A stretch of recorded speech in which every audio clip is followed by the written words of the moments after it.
First question देखिएगा, image को आपको ध्यान से देखना है। आइडेंटिफाई दिस इमेज, इमेज को आप पहचानेगा। आपको इमेज दिया गया है, ठीक है, इमेज को आप पहचानेगा, देन उसके बाद में क्विक रेस्पॉन्स कीजिएगा फटाफट। सो आइडेंटिफाई दिस इमेज, आपको जो इमेज दिया गया है इस बोर्ड के ऊपर, वो हमारे ऑब्स्टेक्टिकल प्रोसीजर के रिगार्डिंग या ऑब्स्टेक्टिकल मैनेजमेंट के अंदर हम काफी यूज में लेते हैं। तो सभी रेस्पॉन्स कीजिएगा और क्विक रेस्पॉन्स कीजिएगा। वेरी गुड इवनिंग, जल्दी से एक बार क्लास को शेयर कर दीजिएगा। This is the cardiotocography machine and use for the assessment of fetal heart rate. Normally अपन जो प्रोसीजर करते हैं कौन सा, नॉन स्ट्रेस टेस्ट। तो एनएसटी की रिगार्डिंग अपन कार्डियो टोकोग्राफी मशीन की रिगार्डिंग क्या करते हैं, अपन फीटल हार्ट रेट को असेस करते हैं। क्या करते हैं, फीटल हार्ट रेट को असेस करते हैं। और फीटल हार्ट रेट को असेस करने के लिए अपन एक टेस्ट भी परफॉर्म करते हैं जिसको हम क्या बोलते हैं, एनएसटी। क्या बोलते हैं, नॉन स्ट्रेस टेस्ट। अब देखिएगा, नॉन स्ट्रेस टेस्ट की बात करते हैं यहां पर अपन विदाउट एनी स्टिमुलेशन, ठीक है, क्या करते हैं, without any stimulation fetal heart rate assess करेंगे। और एनएसटी के अंदर जो अपन फीटल हार्ट रेट असेस करते हैं वहां पर आपको देखने को क्या मिलता है, जरा इस चीज को समझ लीजिएगा। जैसे ही फीटस का मूवमेंट होता है, क्या होता है, फीटस का मूवमेंट होता है, तो फीटल मूवमेंट के साथ साथ में आपको देखने को क्या मिलेगा, फीटल हार्ट रेट इंक्रीज होगी। क्या होगी, fetal heart rate should be increase. देखिएगा, नेक्स्ट इंपोर्टेंट चीज यहां पर बात समझिएगा कि जो अपन कार्डियोटोकोग्राफी के द्वारा फीटल हार्ट रेट असेस कर रहे हैं, यहां पर अपन चेकआउट करते हैं कि एटलीस्ट 20 मिनट्स के अंदर, कितना, 20 मिनट्स के अंदर 2 time fetal heart rate increase होनी चाहिए। 2 टाइम आपकी जो फीटल हार्ट रेट है वो इंक्रीज होनी चाहिए। और इंक्रीज कितने से होगी, जो भी आपकी बेस लाइन हार्ट रेट थी, क्या थी, जो भी आपकी बेस लाइन हार्ट रेट थी उससे एटलीस्ट 15 बीट पर मिनट क्या होनी चाहिए, फीटल हार्ट रेट इंक्रीज होनी चाहिए। और वो भी कितने टाइम के लिए, 15 सेकंड के लिए। अगर ये कंडीशन है तो it indicate the reactive fetus. ये क्या इंडिकेट करेगा, आपका रिएक्टिव फीटस को इंडिकेट करेगा। ये मैंने आपको एनएसटी बता दिया है। इसके साथ साथ अगर मान लीजिएगा, स्पेशल कंडीशन समझिएगा, अगर बात करते हैं कि आपका एनएसटी क्या है, एनएसटी मान लीजिएगा आपका नॉर्मल नहीं है, तो वहां पर एनएसटी को कंफर्म करने के लिए अपन क्या करते हैं, सीएसटी करते हैं, कॉन्ट्रैक्शन स्ट्रेस टेस्ट करते हैं। क्या करते हैं, कॉन्ट्रैक्शन स्ट्रेस टेस्ट। और कॉन्ट्रैक्शन स्ट्रेस टेस्ट में अपन पहले क्या देंगे, बेबी को एक स्टिमुलेशन देंगे। क्या देंगे, स्टिमुलेशन देंगे। Then you should check the fetal heart rate by the cardiotocography machine. Clear हुआ सभी को। उसके बाद में हम कार्डियोटोकोग्राफी मशीन के द्वारा क्या असेस करते हैं, फीटल हार्ट रेट असेस करते हैं। समझ में आ गया सभी को। नेक्स्ट वन देखेगा, अगले इमेज पर बात करते भाई, ये एनएसटी के बारे में स्पेशल कंडीशन देकर आपको क्वेश्चन पूछा जाएगा। याद रखना, फीटल हार्ट रेट कितनी इंक्रीज होनी चाहिए, base line fetal heart rate से एटलीस्ट 15 बीट पर मिनट क्या होनी चाहिए, इंक्रीज होनी चाहिए। दूसरा स्पेशल पॉइंट, जो फीटल हार्ट रेट इंक्रीज होती है वो फीटल मूवमेंट के साथ इंक्रीज होती है। किसी प्रकार का कोई आपने स्टिमुलेशन नहीं दिया है, केवल फीटस ने मूवमेंट किया है, उस मूवमेंट के कारण क्या हो रही है, फीटल हार्ट रेट आपकी इंक्रीज हो रही है। ठीक है, आई थिंक आपको रेड कलर दिखाई नहीं दे रहा होगा, ठीक है, तो ब्लैक कलर यूज कर लेते हैं। नेक्स्ट देखिएगा भाई, अगला इमेज देखिएगा, फटाफट देखिएगा इमेज को एंड क्विक रेस्पॉन्स कीजिएगा। जल्दी से इमेज को देखिएगा, देन उसके बाद में क्विक रेस्पॉन्स कीजिएगा। वेरी गुड, नेक्स्ट इमेज देखिएगा एंड क्विक रेस्पॉन्स कीजिएगा जल्दी से। रिजल्ट के बारे में बात करेंगे हम सभी, जल्दी से आप क्वेश्चन को देखिएगा, देन उसके बाद में रेस्पॉन्स कीजिएगा।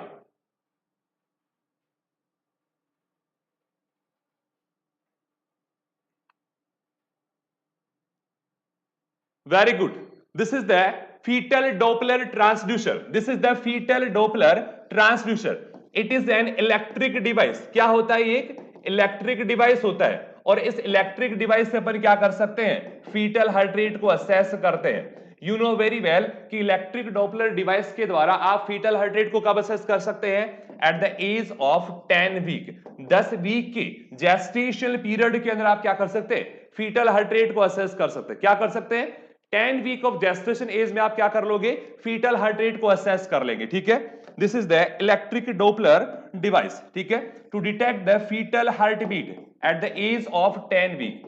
स्पेशल क्वेश्चन पूछ लिया जाता है कि फीटल हार्ट रेट अपन कब असेस कर सकते हैं, किसके द्वारा, किसी इलेक्ट्रिक डिवाइस के द्वारा, और इलेक्ट्रिक डिवाइस क्या रहेगा आपका, fetal doppler transducer. Next one देखेगा अगला क्वेश्चन, अगले क्वेश्चन को देखेगा, मैं आपको ऑप्शन दे देता हूं, option A, option B and option C. So identify the option A, B and C. Identify the option A, B and C. These all are the breech presentation. ये क्या है, सभी ब्रीच प्रेजेंटेशन है। अब breech presentation के भी अंदर अलग अलग टाइप होते हैं। फर्स्ट कंडीशन हम पढ़ते हैं क्या, कंप्लीट ब्रीच। सेकंड वन अपन क्या पढ़ते हैं, इनकम्प्लीट ब्रीच। तो यहां पर देखिएगा ऑप्शन बी की बात करते हैं, this is the complete breach position. ये क्या है आपकी कंप्लीट ब्रीच पोजीशन है, ठीक है, ये क्या है आपकी कंप्लीट ब्रीच पोजीशन है। क्लियर हुआ। नेक्स्ट ऑप्शन ए की बात करते हैं, ऑप्शन ए की कंडीशन की बात करते हैं, this is the frank breech. Condition क्या है, ये फ्रैंक ब्रीच की कंडीशन है, देख लीजिएगा। First one is the frank breech condition. यहां पर आपको आइडेंटिफाई करना है, नॉर्मली देखिएगा फीटल पोस्चर कुछ इस प्रकार रहेगा कि फीटस की जो थाइस है वो एब्डोमेन की तरफ क्या रहेंगी, फ्लैक्स रहेंगी।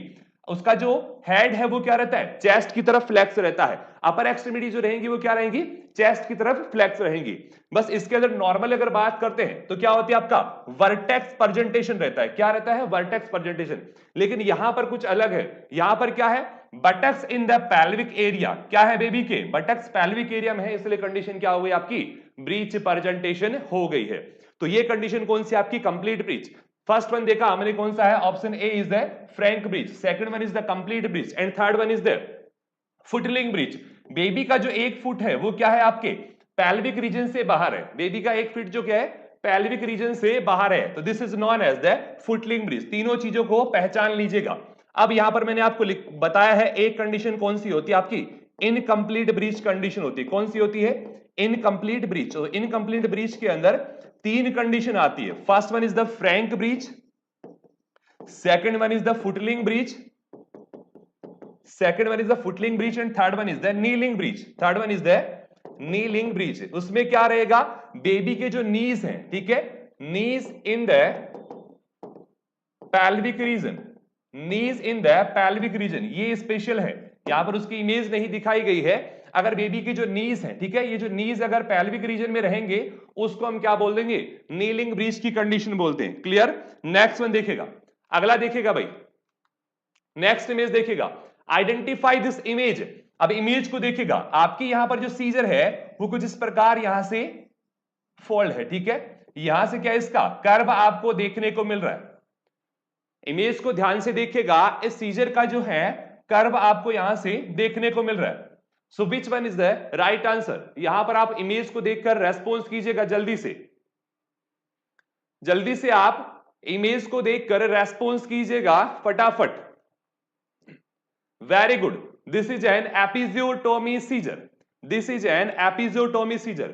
इसका जो एक एंड है कुछ यहां है, आपको थोड़ा हल्का दिखाई दे रहा होगा, एक एंड जो है सीजर का यहां है, और यहां पर सीजर को क्या है, एक कर्व देखने को मिल रही है आपको क्लियरली।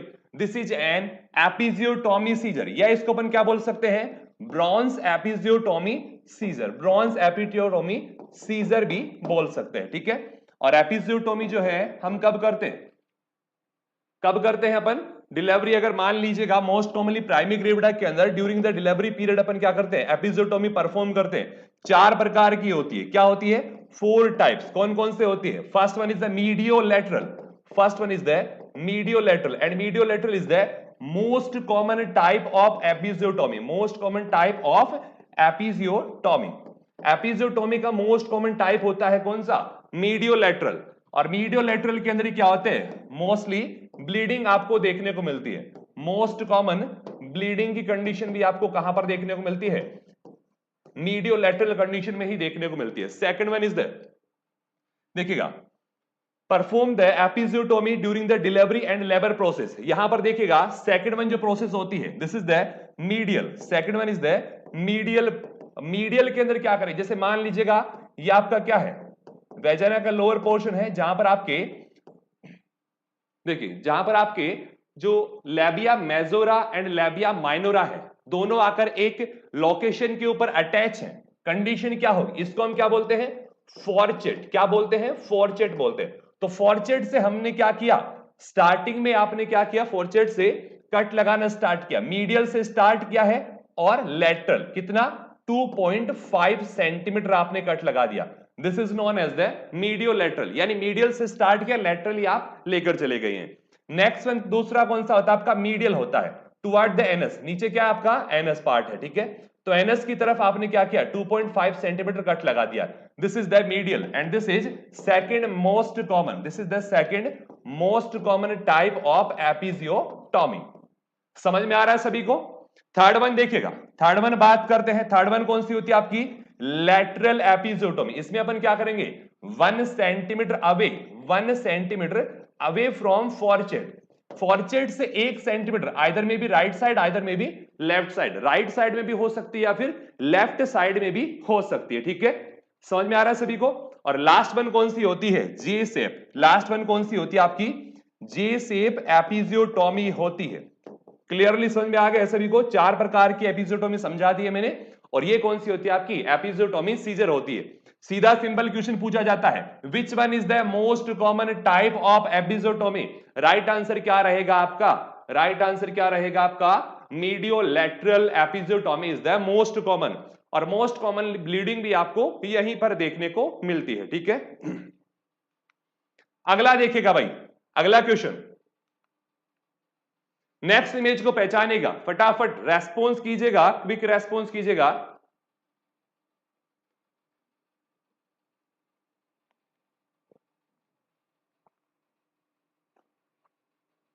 जल्दी से रेस्पॉन्स कीजिएगा भाई।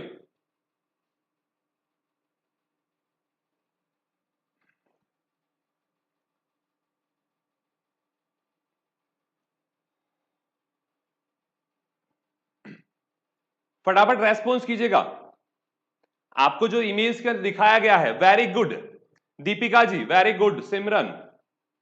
This is the uterine sound, this is the uterine sound. First one is the metallic, sorry first one is the plastic uterine sound. ये कौन सा आपका, plastic uterine sound and this is the metallic uterine sound. अब देखिएगा work क्या रहेगा, uterine sound का action क्या रहता है, measure the length of uterine cavity. देखिएगा एक तो अपन क्या करते हैं, यूट्राइन कैविटी की लेंथ को चेकआउट कर सकते हैं, इसी के साथ साथ सेकंड वन जो इसका एक्शन रहता है, that is the measure the position of uterus.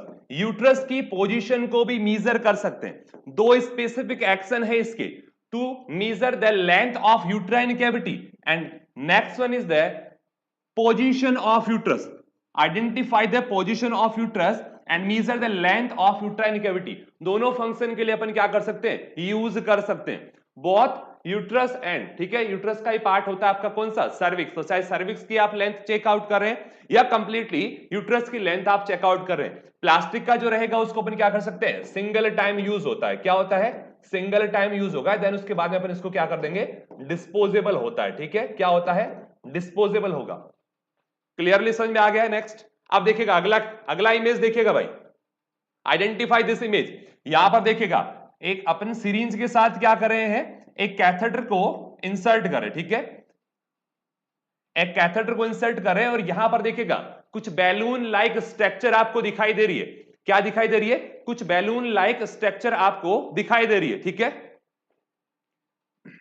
यहां पर देखिएगा ये आपका क्या है, कंप्लीटली यूट्रस पार्ट है। यूट्रस को आपको इसका सेक्शन काट के दिखाया गया है कि यहां पर क्या है, एक कंप्लीट बैलून इनफ्लेट है। इसी के साथ अपन सिरिंज के द्वारा इसको अपन क्या कर रहे हैं, इनफ्लेट कर रहे हैं। So which one is the right, very good Khushboo, very good. This is the Bakri tamponade balloon catheter and use in the condition of PPH. अगर मान लीजिएगा किसी फीमेल को पीपीएच, पोस्टपार्टम हेमरेज की कंडीशन है, अगर आपने क्या किया है, ऑक्सीटोसिन आपने दे दी है, अर्गट डेरिवेटिव्स आपने प्रोवाइड करवा दिए हैं, उसके बाद भी अगर मान लीजिएगा आपने क्या कर लिया है, यूटेराइन पैकिंग आपने कर ली है। क्या कर लिया, यूटेराइन पैकिंग आपने कर ली है, देन उसके बाद भी आपकी जो ब्लीडिंग है वो कंटिन्यू बनी हुई है, ब्लीडिंग क्या है, कंटिन्यू बनी हुई है, then you should administer the Bakri tamponade balloon catheter. Beckery temporary balloon catheter and useful in the prevent of PPH. PPH की कंडीशन को, क्योंकि ये क्या करेगा, जहां से आपकी ब्लीडिंग साइट है, जहां पर यूट्रस के अंदर आपकी ब्लीडिंग साइट है, उस ब्लीडिंग साइट को क्या करेगा, कंप्रेस कर देगा, और ब्लीडिंग साइट को कंप्रेस करेगा तो ब्लीडिंग क्या हो जाएगी, स्टॉप हो जाएगी। Very good. स्पेसिफिक क्वेश्चन है एग्जाम के अंदर, डायरेक्टली आपको इमेज देकर एग्जाम में क्वेश्चन पूछ सकता है, डायरेक्टली आपको एग्जाम के अंदर क्वेश्चन पूछ सकता है। यहां पर देखिएगा, जो हम एनएस फिल करते हैं वो 250 to 500 ml एनएस हो सकता है। कितना हो सकता है, 250 से लेकर 500 ml एनएस अपन क्या करते हैं, इसके अंदर फिल करते हैं। ठीक है, नॉर्मल सेलाइन फिल करेंगे सिरिंज के द्वारा, ताकि जैसे ही यूट्रस के अंदर बैकरी बैलून कैथेटर इन्फ्लेट होगा और आपकी जो ब्लीडिंग साइट है, अगर मान लीजिए आपकी ब्लीडिंग साइट है, उसको क्या कर लेगा, कंप्रेस करके पीपीएच को प्रिवेंट करेगा। स्पेसिफिक एक्शन जो पूछा जाता है एग्जाम के अंदर कि बैकरी बैलून टेम्पोरेट कैथेटर का एक्शन क्या रहेगा, तो आपको एक्शन याद करना है, एक्शन याद रखना है, to treat the postpartum haemorrhage, postpartum haemorrhage को ट्रीट करेगा। Very good. अगला देखिएगा भाई, एक बार सभी स्टूडेंट क्लास को लाइक कर दीजिए भाई, जल्दी से सारे स्टूडेंट क्लास को लाइक कर दीजिएगा और फटाफट एक बार क्लास को शेयर कर दीजिएगा, ताकि मैक्सिमम फ्यूचर नर्सिंग ऑफिसर इस क्लास के साथ जुड़ सके। Very good. जल्दी से एक बार सभी स्टूडेंट क्लास को लाइक कर दीजिएगा। नेक्स्ट देखिएगा, अगले क्वेश्चन पर डिस्कस करते हैं, अगले क्वेश्चन की ओर बढ़ते हैं भाई। अगला क्वेश्चन देखिएगा, यहां पर देखिएगा आपको दो अलग अलग बैलून कैथेटर दिखाए गए हैं। This is the bakery balloon, ये वही है आपका कौन सा, बैकरी बैलून कैथेटर। ठीक है, बैकरी बैलून कैथेटर। ठीक है, नेक्स्ट यहां पर देखिएगा, this is the Sengstaken Blakemore catheter. ठीक है, सेंगस्टेकन ब्लैकमोर कैथेटर। ठीक है, सेंगस्टेकन ब्लैकमोर कैथेटर। यहां पर सेंगस्टेकन ब्लैकमोर कैथेटर के अंदर अप्रोक्सीमेट 500 ml एनएस अपन क्या करते हैं, फिल करते हैं। कितना, 500 ml एनएस अपन क्या करते हैं, फिल करते हैं। समझ में आ गया। नेक्स्ट देखिएगा भाई, अगले क्वेश्चन को देखिएगा, ये सेम है आपका Bakri balloon catheter and this is the Sengstaken Blakemore catheter. Sengstaken Blakemore tube अपन जीएस के अंदर पूरा पढ़ाऊंगा आपको। ठीक है, सेंगस्टेकन ब्लैकमोर कैथेटर अपन पूरा पढ़ेंगे। ठीक है, नेक्स्ट देखिएगा अगला क्वेश्चन, आइडेंटिफाई दिस इमेज। इस इमेज को आपको पहचानना है, और जब भी आपका देखिएगा क्वेश्चन पूछा जाता है तो आपको उस सीजर का जो टिप एंड है, ठीक है, दो तीन चीजें आपको ध्यान रखनी है। टिप एंड, जहां पर सीजर के दोनों शाफ्ट क्रॉस हो रहे हैं, और लास्ट जो आपका होल्डिंग पार्ट होता है, यहां पर किसी प्रकार का कोई नॉक या लॉक प्रेजेंट है या नहीं है। समझ में आ गया सभी को। अगर किसी भी प्रकार की आपको सीजर दी जाती है क्वेश्चन के अंदर, तो तीन चीजें आपको अच्छे से देखनी है। पहले आपका सीजर का जो टिप पॉइंट है, उस चीज को आपको चेकआउट करना है कि इसका टिप कैसा है। दूसरा देखिएगा, जो दोनों शाफ्ट एक दूसरे को क्रॉस कर रही है, ठीक है, उस पार्ट को आपको अच्छे से असेस करना है। तीसरा देखिएगा, जो होल्डिंग पार्ट है, जहां से अपन क्या कर रहे हैं, उसको होल्ड कर रहे हैं, उस होल्डिंग पार्ट के ऊपर किसी प्रकार का कोई लॉक सिस्टम है या नहीं है। ये तीनों चीजें आप असेस कर लोगे, देन उसके बाद में आप हर एक सीजर को आसानी से पहचान सकते हैं, और आपका क्वेश्चन कभी भी रॉन्ग नहीं होगा। कभी भी आपका क्वेश्चन रॉन्ग नहीं होगा। इन तीन चीजों पर आपको क्या करना है, सबसे ज्यादा फोकस करना है। वेरी गुड, बहुत अच्छा जवाब सभी का। This is the Babcock forcep, this is the Babcock forcep. देखिएगा, बैबकॉक फॉर्सेप की बात करते हैं, it is frequently used with in intestine and laparotomy procedure. किसी प्रकार का कोई इंटेस्टाइन या लैप्रोटोमी प्रोसीजर आप करने जा रहे हैं, तो वहां पर आप क्या यूज ले सकते हैं, बैबकॉक फॉर्सेप। देखिएगा, बैबकॉक फॉर्सेप के अंदर बात कर रहे हैं अपन, इसका जो टिप होल्डिंग पार्ट है, ठीक है, इसका जो टिप पार्ट है, टिप पार्ट के अंदर देखिएगा इसके जो टूथ है वो क्या करने के काम आएंगे, किसी भी अगर मान लीजिएगा आप प्रोसीजर के अंदर इसको यूज कर रहे हैं, किसी भी प्रोसीजर के अंदर आप इसको यूज कर रहे हैं, तो आप सॉफ्ट टिश्यू को होल्ड करने के लिए काम में लेंगे। किसके लिए, सॉफ्ट टिश्यू को होल्ड करने के लिए। और most commonly in the intestinal and laparotomy procedure we should use the Babcock forceps। ठीक है, समझ में आ गया सभी को। हाँ, फैलोपियन ट्यूब को होल्ड करने के काम में ले सकते हैं, किसी सॉफ्ट टिश्यू को होल्ड करने के काम में ले सकते हैं। Very good. अगला देखिएगा भाई, अगला क्वेश्चन, इसके जो टिप एंड है, टिप एंड देखिएगा, मैं आपको बता देता हूं कुछ इस प्रकार होते हैं इसके टिप एंड, कुछ इस प्रकार इसके टिप एंड होते हैं। अगर मान लीजिएगा आपको केवल टिप एंड के बेसिस पर आपको पहचानना है तो इस प्रकार का आपको टिप एंड देखने को मिलेगा। यहां पर आपको अच्छे से दिखाई नहीं दे रहा है तो यहां पर देख लीजिएगा, टिप एंड के अंदर क्या होता है, एक होलो स्पेस रहेगा यहां पर, और टिप एंड के अंदर क्या मिलेंगे आपको, टूथ मिलेंगे। इन टूथ के द्वारा आप क्या कर सकते हैं, किसी भी सॉफ्ट टिश्यू को होल्ड कर सकते हैं। क्या कर सकते हैं, किसी भी सॉफ्ट टिश्यू को होल्ड कर सकते हैं। क्लियरली समझ में आया सभी को? अगला देखिएगा, अगला question, very good. Next question देखिएगा भाई, अगला इमेज ध्यान से देखिएगा, एक बार क्लास को फटाफट शेयर और कर दीजिएगा सभी स्टूडेंट, और क्लास को लाइक करते रहे भाई, क्लासेस को आप लाइक करते रहें। नेक्स्ट इमेज को ध्यान से देखिएगा और इमेज को देखने के बाद में आपको इसका राइट आंसर पुट करना है। आपको जो इमेज दिखाई गई है, so which one is right, देखिएगा बात करें यहां पर, ये क्या इसका कुछ होल्डिंग पार्ट है, क्या है एक होल्डिंग पार्ट, और यहां पर कुछ ऐसे पार्ट हैं जो किसी फॉर्सेप के साथ क्या किए जाते हैं, अटैच किए जाते हैं। ये क्या किए जाते हैं, किसी फॉर्सेप के साथ अटैच किए जाते हैं। ठीक है,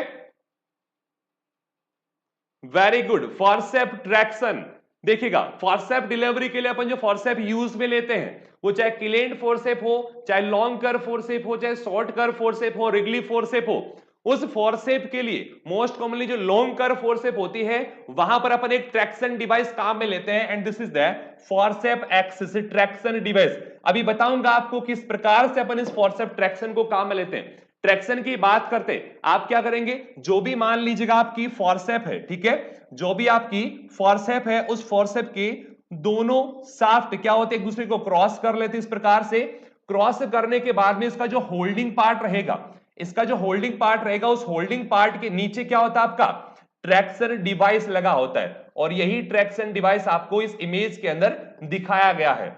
उस फॉर्सेप को होल्ड करने के लिए या फिर जहां से आप प्रेशराइज करते हैं उस फॉर्सेप को, ये क्या है, एक ट्रैक्शन डिवाइस की तरह काम करेगा ताकि उस फॉर्सेप के ऊपर प्रेशराइज किया जा सके। ठीक है, use in the forceps delivery, use in the forceps delivery important है। अब यहां पर देखिएगा, इमेज को देखिएगा, अब ये इमेजेस देखिएगा, this is the long curve forceps, ये कौन सी आपकी लॉन्ग कर्व फॉर्सेप, और इसी लॉन्ग कर्व फॉर्सेप में नीचे ध्यान से देखिएगा, ये आपका क्या अटैच है, ट्रैक्शन डिवाइस अटैच है। क्या अटैच है, ट्रैक्शन डिवाइस अटैच है।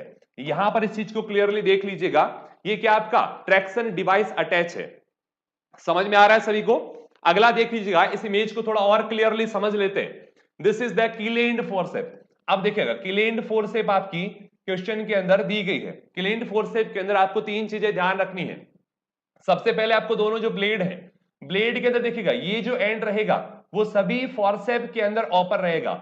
जो भी आपकी फोर्सेप डिलीवरी के लिए काम में ली जाती है, जो भी आपकी फोर्सेप डिलीवरी के अंदर काम में ली जाने वाली फोर्सेप होती है, उन सभी का जो ब्लेड पॉइंट रहेगा वो क्या रहेगा, ओपन रहता है, ताकि बेबी के हेड के ऊपर क्या कर सके, इजीली अपन उसको इंप्लांट कर सके। ठीक है, देन यहां पर देखिएगा, इसके हैंडल्स को आप अच्छे से देखिएगा कि हैंडल्स जो रहते हैं कुछ इस प्रकार आपको देखने को मिलेंगे। हैंडल्स क्या मिलेंगे आपको, कुछ इस प्रकार देखने को मिलेंगे। अगर लास्ट इमेज की बात करते हैं, लास्ट इमेज की बात करते हैं तो यहां पर देखिएगा, इन सभी के हैंडल्स कुछ डिफरेंट टाइप के हैं। इन सभी के देखिए, ये आपका दिया गया है किलेंड फोर्सेप, ये आपका नीचे क्या दिया गया है, किलेंड फोर्सेप, ये क्या दिया गया आपका, किलेंड फोर्सेप। क्लियर? आगे देखिएगा, नेक्स्ट इमेज को देखिएगा, इसके अंदर हर एक चीज, this is the Wrigley forcep, या फिर इसको बोल सकते हैं अपन शॉर्ट कर्व, या फिर क्या बोल सकते हैं, शॉर्ट कर्व फोर्सेप भी बोल सकते हैं। नेक्स्ट वन देखिएगा, अब यहां पर ये सारी फोर्सेप आपको हर एक फोर्सेप के अंदर बता रहा हूं मैं आपको, यहां पर देख लीजिएगा, this is the long curve, ये कौन सी आपकी लॉन्ग कर्व फोर्सेप है, और किसके साथ है, ये है आपका कौन सा, ट्रैक्शन डिवाइस, ये कौन सा आपका ट्रैक्शन डिवाइस। समझ में आ गया?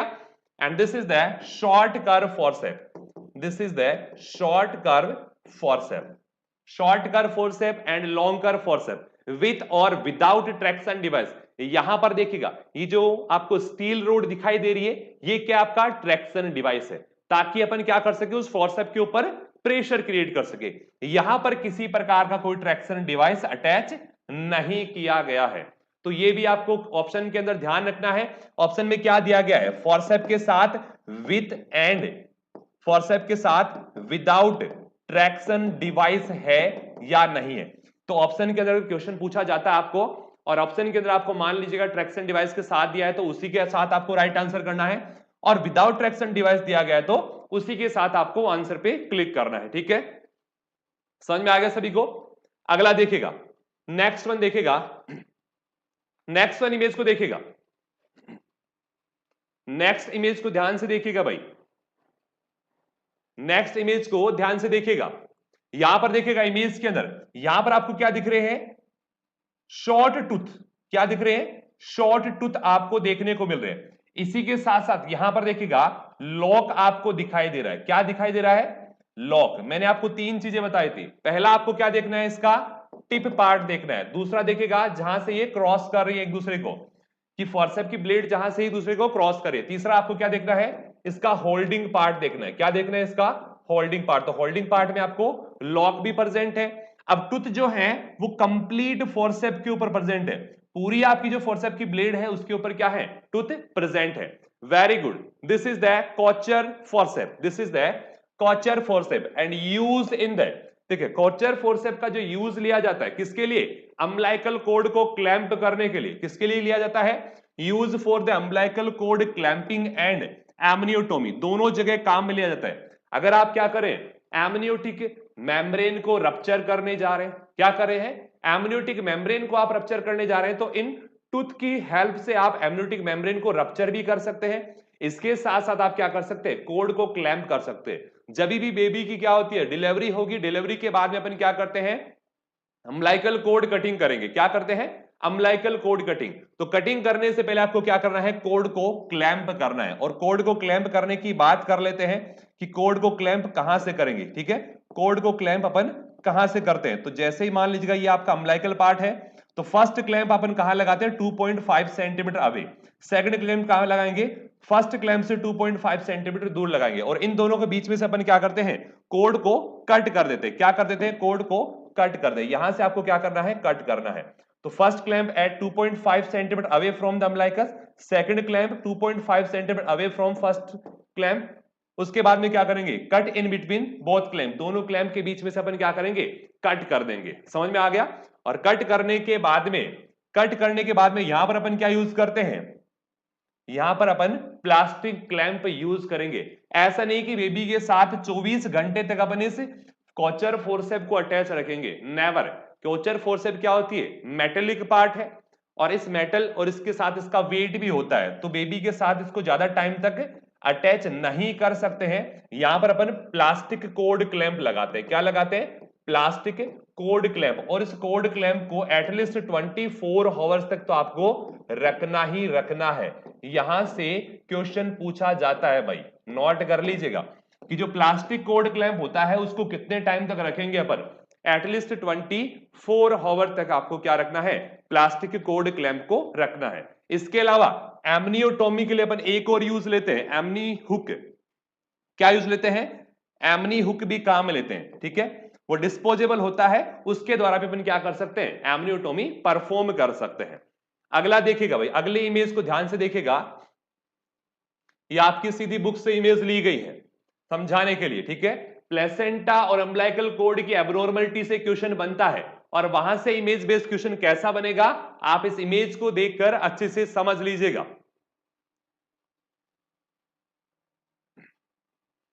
क्वेश्चन को ध्यान से देखिएगा, इमेजेस को ध्यान से देखिएगा, हर एक इमेज के बारे में डिस्कस करेंगे। ठीक है, हाँ, ऑटोमेटिक सेड ऑफ की बात करते हैं, 7 डेज के बाद में क्या हो जाती है, 7 दिन के बाद में ऑटोमेटिकली 7 डेज बाद में क्या हो जाएगी, शेड ऑफ हो जाएगी।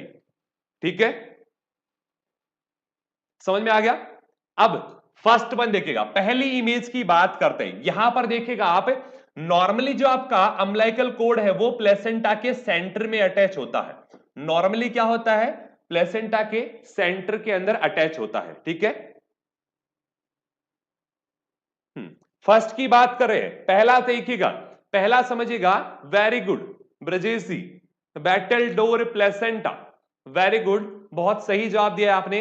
This is the battledore, क्योंकि आप सभी ने पढ़ा है कि नॉर्मली आपका जो अम्बिलिकल कोड होगा प्लेसेंटा के सेंटर में अटैच होता है, लेकिन यहां पर क्या है, अम्बिलिकल कोड प्लेसेंटा के पेरिफेरल अटैचमेंट है। क्या है? पेरिफेरल अटैचमेंट आपको देखने को मिल रहा है, और पेरिफेरल अटैचमेंट जहां होता है कंडीशन को क्या कहते हैं अपन? बैटल डोर प्लेसेंटा कहते हैं। क्या कहते हैं? बैटल डोर प्लेसेंटा की कंडीशन होती है। इमेज देखकर आइडेंटिफाई करना है। डायरेक्ट यहां पर आपको दिखाई दे रहा है कि जो प्लेसेंटा के साथ अम्बिलिकल कोड का अटैचमेंट है वो क्या है? पेरिफेरल अटैचमेंट है। क्या है? Peripheral attachment. दूसरा इमेज पर चलते, देखिएगा दूसरी इमेज की बात करते हैं, second one image. Second one image को आपको ध्यान से देखना है, उसके बाद में रेस्पॉन्स करना है। सेकंड इमेज क्या कहती है? यहां पर देखिएगा, नॉर्मली अम्बिलिकल कोड क्या होगा, प्लेसेंटा के अंदर आने के बाद में क्या होता है? डिस्ट्रीब्यूशन होता है विलाइस का। अगर मान लीजिएगा प्लेसेंटा के अंदर पहुंचने से पहले ही प्लेसेंटा के अंदर पहुंचने से पहले ही विलाइस का डिस्ट्रीब्यूशन हो जाता है, कंडीशन क्या कहलाएगी? कंडीशन क्या कहलाएगी? जवाब दीजिएगा भाई फटाफट।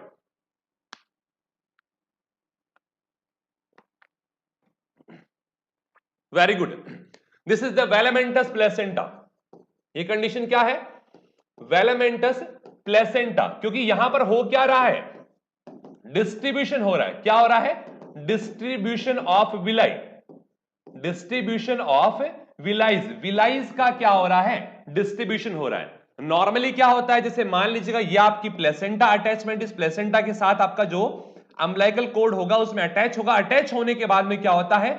अलग अलग विलाइज के अंदर डिवाइड होता है। यहां कंडीशन क्या हो रही है? ये आपका क्या है? प्लेसेंटा है, और प्लेसेंटा के अंदर अटैच होने से पहले ही आपकी जो अम्बिलिकल कोड है कुछ इस प्रकार विलाइज में डिस्ट्रीब्यूट हो जाएगी, और यही कंडीशन आपको इस इमेज में दिखाई गई है। यही कंडीशन आपको इस इमेज के अंदर दिखाई गई है। ठीक है, क्लियरली समझ में आ गया है सभी को?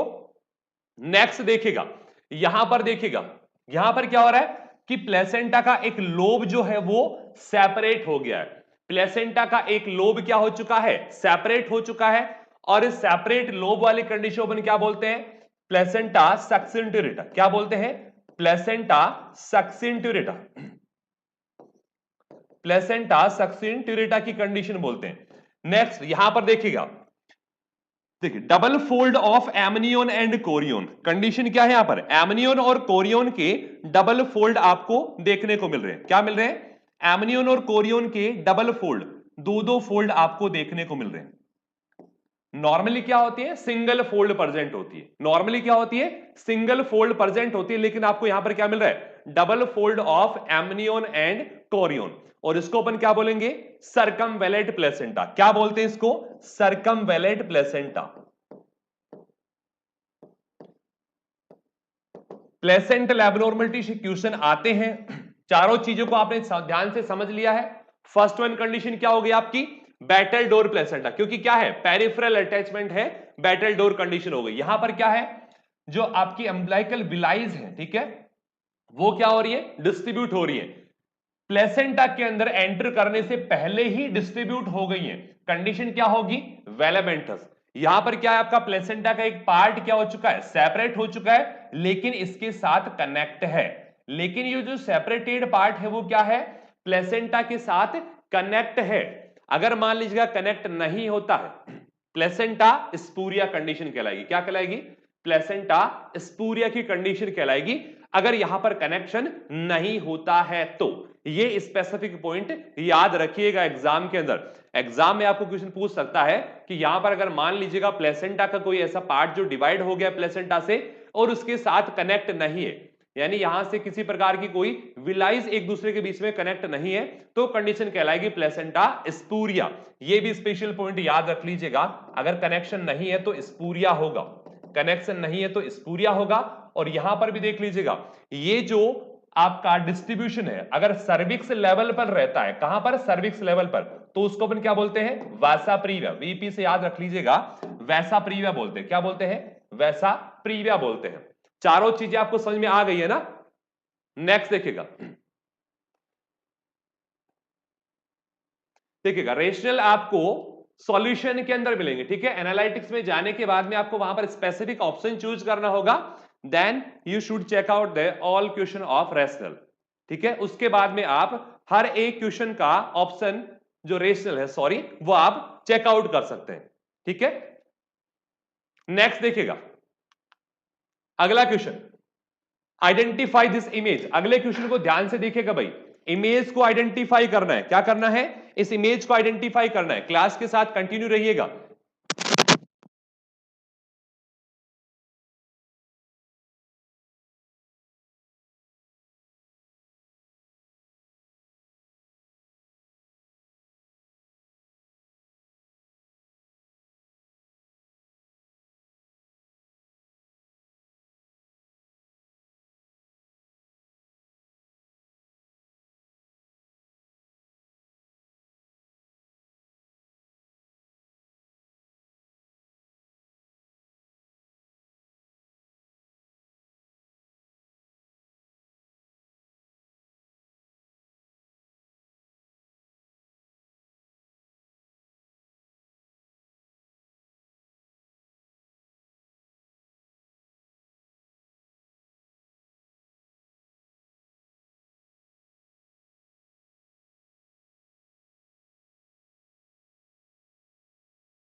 नेक्स्ट देखिएगा, इमेज को ध्यान से देखिएगा।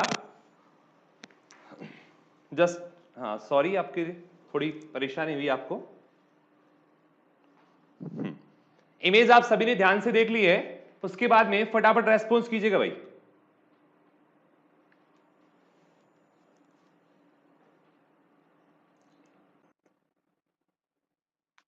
देखिए, दिस इज ए एमनी हुक। कौन सा है ये? एमनी हुक। अब ध्यान से समझिएगा एमनी हुक होता क्या है। यूज फॉर द एमनियोटोमी, अभी मैंने आपको बताया था, ठीक है। Use for the amniotomy, plastic hook होता है। क्या होता है? एक प्लास्टिक हुक। यहां पर देखिएगा कुछ इस प्रकार इसके क्या होते हैं? टूथ होते हैं। ये तीन है, ठीक है, अलग अलग साइज के होते हैं, अलग अलग साइज के होते हैं। Plastic amni hook, plastic amni hook use for the amniotomy, disposable होते हैं। क्या होते हैं? डिस्पोजेबल हुक होते हैं। एक बार आपको यूज लेना है, उसके बाद में आपको डिस्कार्ड कर देना है। Plastic amni hook use for amniotomy, very good. हाँ, artificial rupture of membrane, very good. जब भी आपको क्या करना है?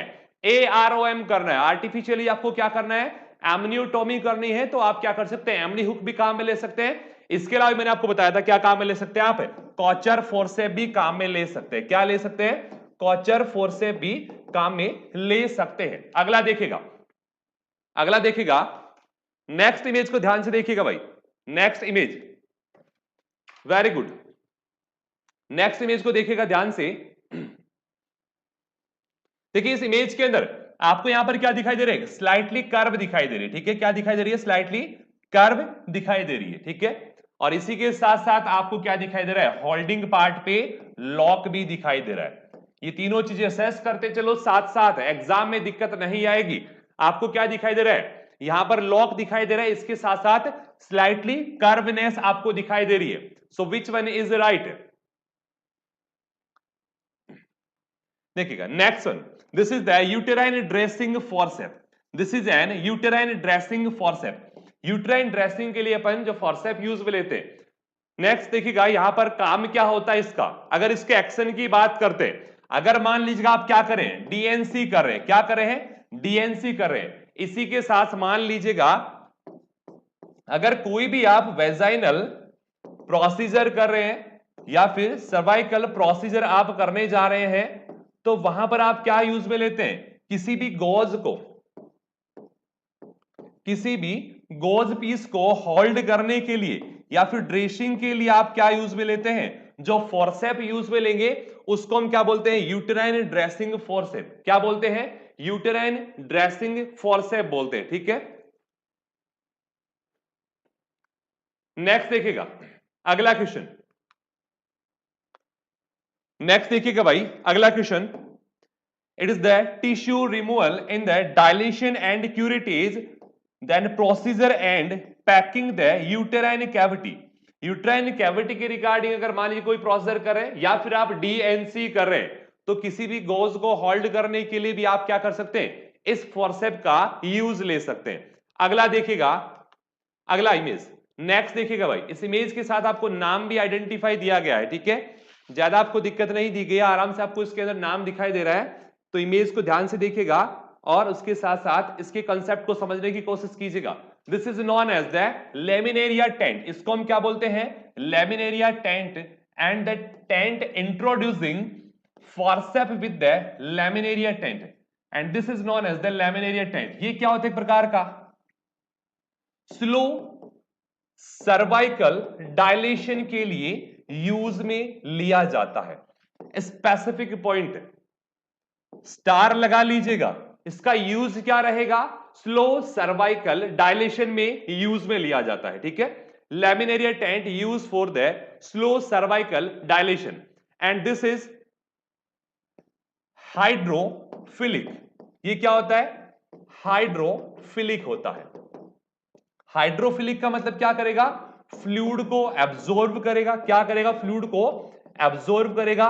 धीरे धीरे इसकी साइज क्या हो जाएगी, इंक्रीज इन साइज, साइज के अंदर इंक्रीज हो जाएगा और उसके रेफरेंस में आपको क्या मिलेगा, सर्वाइकल डायलेशन मिलेगा। क्या मिलेगा उसके रेफरेंस में, सर्वाइकल डायलेशन। तो ये सिचुएशन होती है या फिर ये क्राइटेरिया रहता है आपके लेमिनेरिया टेंट का, ठीक है। लेमिनेरिया टेंट जो होता है वो किस लिए यूज में लेगा, यहां पर यूज क्या रहता है इसका, स्लो सर्वाइकल डायलेशन। अगर स्लोली सर्वाइकल डायलेशन आपको देखना है या फिर चेकआउट करना है तो आप लेमिनेरिया टेंट यूज में ले सकते हैं। Introducing in the cervix part, cervix के थ्रू क्या होगा, रेगुलर देखिएगा फ्लूइड एब्जॉर्ब कहां से करेगा, फ्लूइड एब्जॉर्ब कहां से करेगा, जो भी सर्वाइकल सीक्रेशंस होते हैं, जो भी सर्वाइकल या फिर वेजाइनल सीक्रेशंस रहेंगे, वो सर्वाइकल और वेजाइनल सीक्रेशन क्या करेगा, कंटिन्यू ये एब्जॉर्ब करता रहेगा, because this is N hydrophilic. ये क्या होता है, हाइड्रोफिलिक होता है। समझ में आएगा सभी को, तो हाइड्रोफिलिक होगा तो क्या होगा, आपके फ्लूइड को एब्जॉर्ब करता रहेगा। वेरी गुड, आगे देखिएगा अगला, अगला इमेज देखिएगा। देखिए यहां पर देखिएगा तीन कंडीशन दिखाई गई है, इमेज सभी को क्लियरली दिखाई दे रही है, तीन कंडीशन दिखाई गई इस इमेज के अंदर, और इमेज को ध्यान से समझ के नॉर्मल अम्बिलिकल कोड इंसर्शन, यहां पर देखिएगा बेबी के साथ जो अम्बिलिकल कोड अटैच है वो नॉर्मली प्लेसेंटा के साथ अटैच है।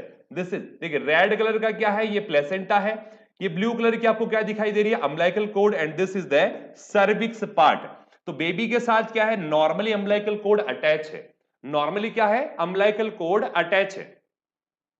आगे देखिएगा नेक्स्ट के अंदर देखिएगा expose the blood vessels, it means यहां पर कंडीशन क्या हो गई है, डिस्ट्रीब्यूशन ऑफ विलाइज, डिस्ट्रीब्यूशन ऑफ विलाइज, विलाइज का क्या हो गया है, डिस्ट्रीब्यूशन हो गया है, और विलाइज का डिस्ट्रीब्यूशन हो गया तो उसको हमने क्या बोल दिया, वेलामेंटस कोड इंसर्शन भी बोल दिया, या वेलामेंटस प्लेसेंटा अभी हमने पढ़ा था, ठीक है। थर्ड वन देखिएगा, थर्ड वन देखिएगा, तीसरा, तीसरा देखिएगा, यहां पर देखिए ये जो आपको कंडीशन दिखाई दे रही है, ये जो ब्लड वेसल्स कौन से लेवल पर है, सर्विक्स के लेवल पर है, नोट करना इस पॉइंट को, जहां पर आपको एक्सपोज ब्लड वेसल्स दिखाई दे रही है ये कौन से लेवल पर है, सर्विक्स के लेवल पर है। और अगर मान लीजिएगा सर्विक्स के लेवल पर अगर आपकी जो वेसल्स दिखाई दे रही है, यहां पर डिस्ट्रीब्यूशन हो रहा है, तो अभी मैंने आपको बताया था distribution of villi at the level of cervix is known as the vasa previa, is known as the vasa previa। और अगर डायरेक्टली बात करते हैं तो वैसा प्रीविया क्या है, वेलामेंटस प्लेसेंटा का एक सब टाइप ही होता है, वेलामेंटस प्लेसेंटा का एक सब टाइप होता है क्या, वैसा प्रीविया। क्लियरली समझ में आ गया सभी को। अब आगे देखिएगा, नेक्स्ट इमेज की बात करते हैं। Next image, identify the image, identify the image, image को पहचाने भाई, फटाफट जल्दी से रेस्पॉन्स कीजिएगा। एक बार सारे बच्चे क्लास को लाइक कर दीजिए, शेयर कर दीजिएगा, ठीक है। जो बच्चे दीपावली बनाने में लग रहे हैं उनके पास भी नोटिफिकेशन चला जाए, असली दीपावली यहां पर आपकी चल रही है, ठीक है।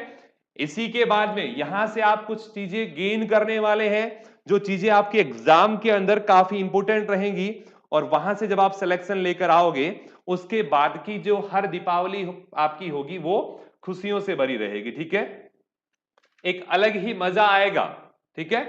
तो अभी आप फोकस कीजिएगा क्लास के ऊपर।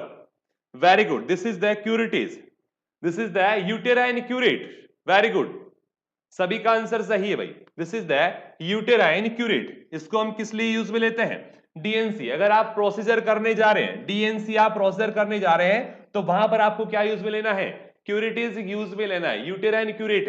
देखिएगा यूटेराइन क्यूरेट का एक्शन क्या रहने वाला है, जैसे मान लीजिएगा ये आपका क्या है, यूट्रस, यहां पर आपका क्या है, प्लेसेंटा अटैच है, यहां पर आपका क्या है, प्लेसेंटा अटैच है। और अगर मान लीजिएगा किसी कंडीशन के कारण अबॉर्शन हो जाता है, क्या हो जाता है, अबॉर्शन, अबॉर्शन होने के बाद में मान लीजिएगा इनकम्प्लीट अबॉर्शन हुआ और कुछ पार्ट जो है फीटस का वो अंदर रह गया है, कुछ पार्ट जो है फीटस का अंदर रह गया है, प्लेसेंटा के साथ अटैच है।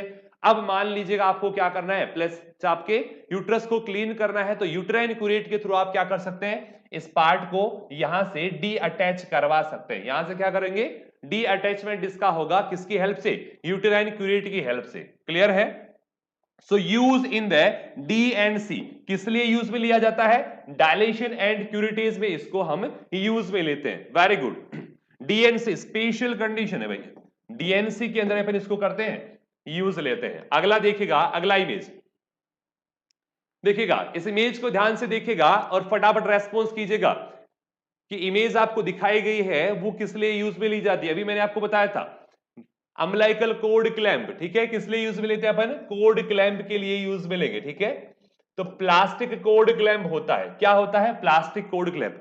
यहां पर देखिएगा, यहां पर इसके अंदर भी क्या है, कुछ टूथ दिखाई दे रहे हैं आपको, ठीक है, प्लास्टिक का है कंप्लीटली, और इसके अंदर क्या दिखाई दे रहे हैं, कुछ टूथ दिखाई दे रहे हैं। इस टूथ के आगे एक प्लास्टिक कवरेज भी है, ठीक है, इस टूथ के आगे क्या है, प्लास्टिक कवरिंग भी है, और अनोदर पार्ट में क्या रहती है, ग्रूव रहती है, क्या रहती है, ग्रूव, ताकि इस ग्रूव के अंदर ये जो प्लास्टिक है वो इजीली आकर फिट हो जाएगी और आपकी अम्बिलिकल कोर्ड को क्या कर लेगी, कंप्रेस कर लेगी, क्या कर लेगी, अम्बिलिकल कोर्ड को कंप्रेस कर लेगी, ठीक है। तो this is the umbilical cord clamp. क्या होता है ये अम्बिलिकल कोर्ड क्लैंप, और किसका है, प्लास्टिक का। अभी मैंने आपको बताया था इस प्लास्टिक क्लैंप को अपन यूज में लेते कितने टाइम के लिए, 24 आवर्स तक, मिनिमम टाइम है ये, क्या है, मिनिमम टाइम। उसके बाद में आप कंटिन्यू भी यूज ले सकते हैं, लेकिन 24 घंटे पहले आपको रिमूव नहीं करना है, अदरवाइज क्या होगा, बेबी की साइड से क्या हो जाएगी, ब्लीडिंग आपको देखने को मिल सकती है। नेक्स्ट देखिएगा, this is the clamp the umbilical cord following the delivery. Delivery के बाद में अम्बिलिकल कोर्ड को क्लैंप करने में अपन क्या करते हैं, यूज में लेते हैं। अगला इमेज देखिएगा भाई, यहां पर देखिएगा हम बात करें किसके रिगार्डिंग, ट्विंस के रिगार्डिंग, किसके रिगार्डिंग बात करें हैं, ट्विंस। और ट्विंस भी कैसे? Conjoined twins. कैसे? Conjoined twins. कॉन्जॉइंट ट्विंस का मतलब क्या होता है? ऐसे ट्विंस जिनके बॉडी पार्ट्स एक दूसरे के साथ क्या है? अटैच है, या इनको अपन अटैच्ड ट्विंस भी बोल सकते हैं। ठीक है, जिनके बॉडी पार्ट्स क्या एक दूसरे के साथ अटैच है। अलग अलग कंडीशन है। देखिएगा, स्पेशल जो कंडीशन एग्जाम में पूछी जाती है उनके बारे में आपको डिस्कस कर लेता हूं। ठीक है, हाँ, फर्स्ट वन देखिएगा, आपको इमेज थोड़ा क्लियर दिखाई नहीं दे रहा होगा, मैं नाम से बता रहा हूं, नाम से आपको ध्यान देना है। कॉन्जॉइंट ट्विंस की बात करें, उसके अंदर सेकंड वन बात करें कॉन्जॉइंट ट्विंस। कॉन्जॉइंट ट्विंस का मतलब क्या होते हैं? जहां पर बेबी के दो बॉडी पार्ट्स क्या रहेंगे? एक दूसरे के साथ अटैच रहेंगे। फर्स्ट वन कंडीशन देखिएगा, नाम में आपको देखने को मिल रहा है सिफेलोपैगस। ठीक है, कंडीशन क्या है? सिफेलोपैगस, यानी बेबी का जो क्रेनियम पार्ट है या हेड पार्ट है वो क्या एक दूसरे के साथ अटैच है। ठीक है, सेकंड वन देखिएगा थोरैकोपैगस, यानी यहां पर बेबी की जो स्टर्नम पार्ट है क्या है? स्टर्नम पार्ट एक दूसरे के साथ अटैच है। ऑम्फेलोपैगस की बात करते हैं, ऑम्फेलोपैगस में बेबी का जो अम्बलाइकल पार्ट होता है, अम्बलाइकस, ठीक है, वो क्या एक दूसरे के साथ अटैचमेंट आपको देखने को मिल रहा है। थर्ड वन देखिएगा इस्चियोपैगस। इस्चियोपैगस में क्या होगा? बेबी की जो इस्चियम पार्ट है, ठीक है, वहां से बेबी क्या रहेगा? अटैच रहेगा। नेक्स्ट देखिएगा, दो स्पेशल कंडीशन होती है, एक होती है पैरापैगस डाइप्रोस्पस, दूसरी होती है पैरापैगस डाइसेफलस। यहां पर क्या होगी? बेबी की दो बॉडी होंगी। ठीक है, बॉडी आपको दो दिखाई देंगी, यहां पर बेबी के जो हेड पार्ट है वो आपको दो दिखाई देंगे। ठीक है, दोनों देखिए ट्विंस जो होते हैं वो कंडीशन क्या देखने को मिलती है आपको? हम बात करते हैं, एक होता है मोनोजाइगोटिक ट्विंस, एक होता है डाइजाइगोटिक ट्विंस। तो मोनोजाइगोटिक ट्विंस के अंदर मोस्ट कॉमनली ये कॉम्प्लिकेशन देखने को मिलता है। डाइजाइगोटिक के अंदर ऐसी कॉम्प्लिकेशन या कॉन्जॉइंट ट्विंस वाला कंडीशन देखने को नहीं मिलेगा। किसके अंदर? डाइजाइगोटिक के अंदर नहीं मिलेगा। ठीक है, मोस्ट कॉमनली कहां पर देखने को मिलता है? ये मोनोजाइगोटिक ट्विंस में। किस में देखने को मिलता है? मोनोजाइगोटिक ट्विंस में ही देखने को मिलता है। और मोनोजाइगोटिक ट्विंस में जहां पर बॉडी पार्ट्स एक दूसरे के साथ अलग अलग जुड़े हुए हैं उसको अपन क्या बोलते हैं? Conjoint twins.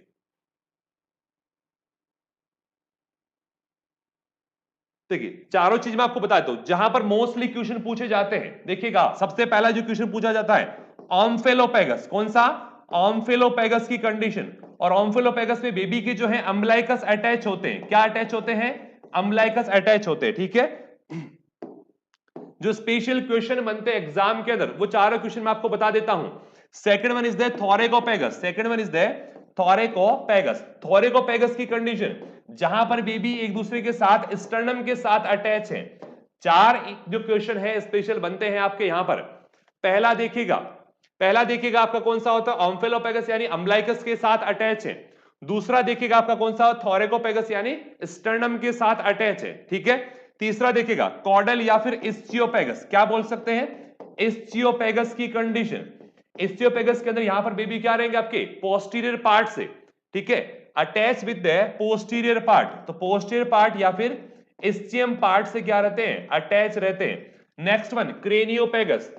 Next one craniopagus, यानी यहां पर केवल और केवल बेबी के जो फीटल स्कल है वो दोनों क्या रहेंगे? एक दूसरे के साथ अटैच रहेंगे। ये चार स्पेशल क्वेश्चन जो बार बार रिपीट होते हैं एग्जाम के अंदर। बाकी काफी सिचुएशन ऐसी होती है जहां पर बेबी क्या रहते हैं? एक दूसरे के साथ अटैच रहते हैं। ठीक है, और एक कंडीशन और याद रख लीजिएगा, पायोपैगस। एक कंडीशन और याद रख लीजिएगा, पायोपैगस। पायोपैगस में क्या होगा? बेबी पायोपैगस के अंदर जो बेबी रहेगा वो बटक्स के साथ अटैच रहता है। किसके साथ? बटक्स के साथ अटैचमेंट आपको देखने को मिलेगा। किसमें? पायोपैगस वाली कंडीशन के अंदर। क्लियर सभी को? आगे देखिएगा, अगला इमेज को ध्यान से देखिएगा। यहां पर देखिएगा ये एब्डोमेन रीजन है। ये क्या है? एब्डोमेन रीजन है। और इस एब्डोमेन रीजन के ऊपर क्या मिल रही है आपको? पिंकिश कलर लाइन आपको देखने को मिल रही है। ठीक है, स्मॉल पिंक कलर लाइन आपको देखने को मिल रही है एब्डोमेन रीजन वाले पार्ट पे।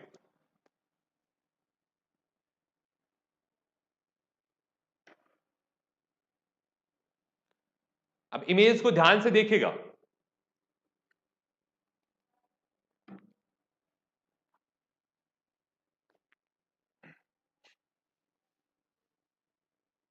Very good, this is known as the striae gravidarum. Very good Deepika, Nikhil, Rajendra. This is the striae gravidarum. Condition क्या है? ये स्ट्राया ग्रेविडरम। स्ट्राया ग्रेविडरम देखिएगा, स्ट्राया ग्रेविडरम जो होता है आपको ग्रेविड यूट्रस के कारण देखने को मिलते हैं। किसके कारण? ग्रेविड यूट्रस के कारण। और ग्रेविड यूट्रस के कारण क्या होता है? ग्रेविड यूट्रस के कारण क्या होगा? आपकी जो एब्डोमेन की स्किन है वो क्या हो जाएगी? स्ट्रेच हो जाएगी। क्या हो जाएगी? स्ट्रेच हो जाएगी। और स्ट्रेच होने के कारण स्मॉल पिंक कलर लाइन मिलेगी। क्या मिलेगी?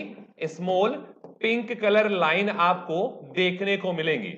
ठीक है, जिसको हम क्या बोलते हैं? Striae gravidarum. And it will be appear at 20 week of gestation age. 20 week की जेस्टेशन एज पर आपको क्या मिलती है?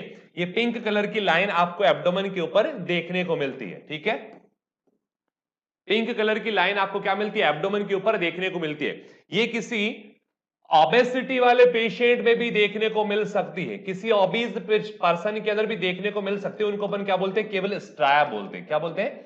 केवल स्ट्राया बोलते हैं। जैसे ही क्या होगा? आपकी डिलीवरी होगी, जैसे ही क्या होगा? डिलीवरी होगी, तो डिलीवरी के बाद में क्या होती है? व्हाइट कलर के अंदर चेंज हो जाती है। और व्हाइट कलर में चेंज होने के बाद में इसको क्या बोलेंगे अपन? Striae albicans. क्या बोलते हैं? स्ट्राया एल्बिकेंस बोलते हैं। ठीक है, स्ट्राया एल्बिकेंस याद रखिएगा। Striae albicans white colour line, क्योंकि डिसअपियर हो जाएंगी बाद में, डिलीवरी के बाद में। अपियर कब होती है? 20 वीक पर। अपियर कब होती है? 20 वीक पर। This is the cutaneous changes of pregnancy. Pregnancy का क्यूटेनियस चेंजेस होता है। अगला देखिएगा भाई, identify this image. 499 likes.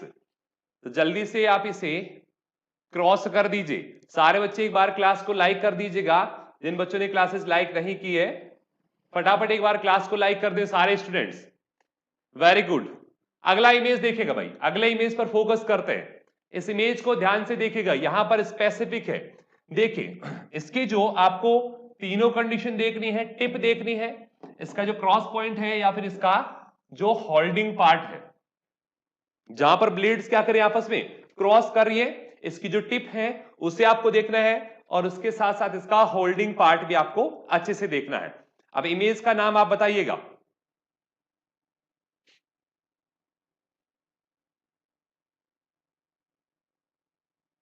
Linear diagram में क्या होता है? ब्लूस ब्लैक कलर की लाइन आपको देखने को मिलेगी। Z4 to symphysis pubis. Z4 to symphysis pubis क्या मिलेगी आपको? एक ब्लूस ब्लैक कलर की लाइन आपको देखने को मिलेगी। ठीक है, उसको हम क्या बोलते हैं? लीनियर नाइग्रा बोलते हैं। ठीक है, वो भी आपका एक क्यूटेनियस चेंजेस आपको देखने को मिलेगा। ठीक है, हाँ यहां पर देखिएगा, इसके जो एंड है दोनों क्या है? ओपन है।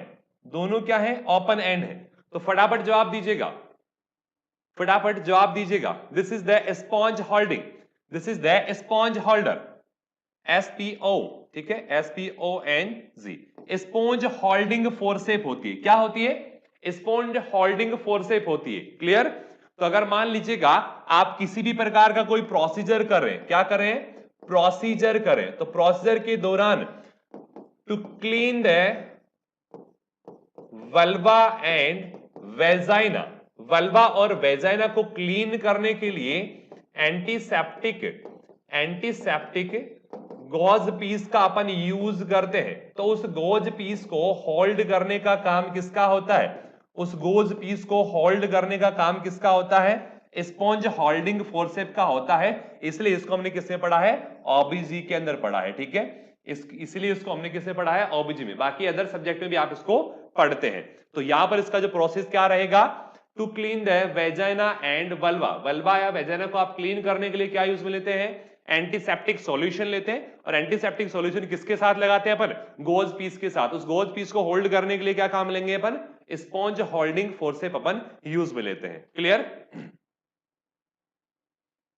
एग्जाम में ऑप्शन देखने को मिलेंगे बेटा। आप इमेजेस को इतना अच्छे से क्लियर कर लो कि ऑप्शन देखते ही आप क्या कर दे? इमेज देखते ही आपके दिमाग में क्लिक करना चाहिए। हाँ, ये इमेज किसकी है? स्पॉन्ज होल्डिंग फोर्सेप की है। ठीक है, to hold the cotton of sterile gauze piece.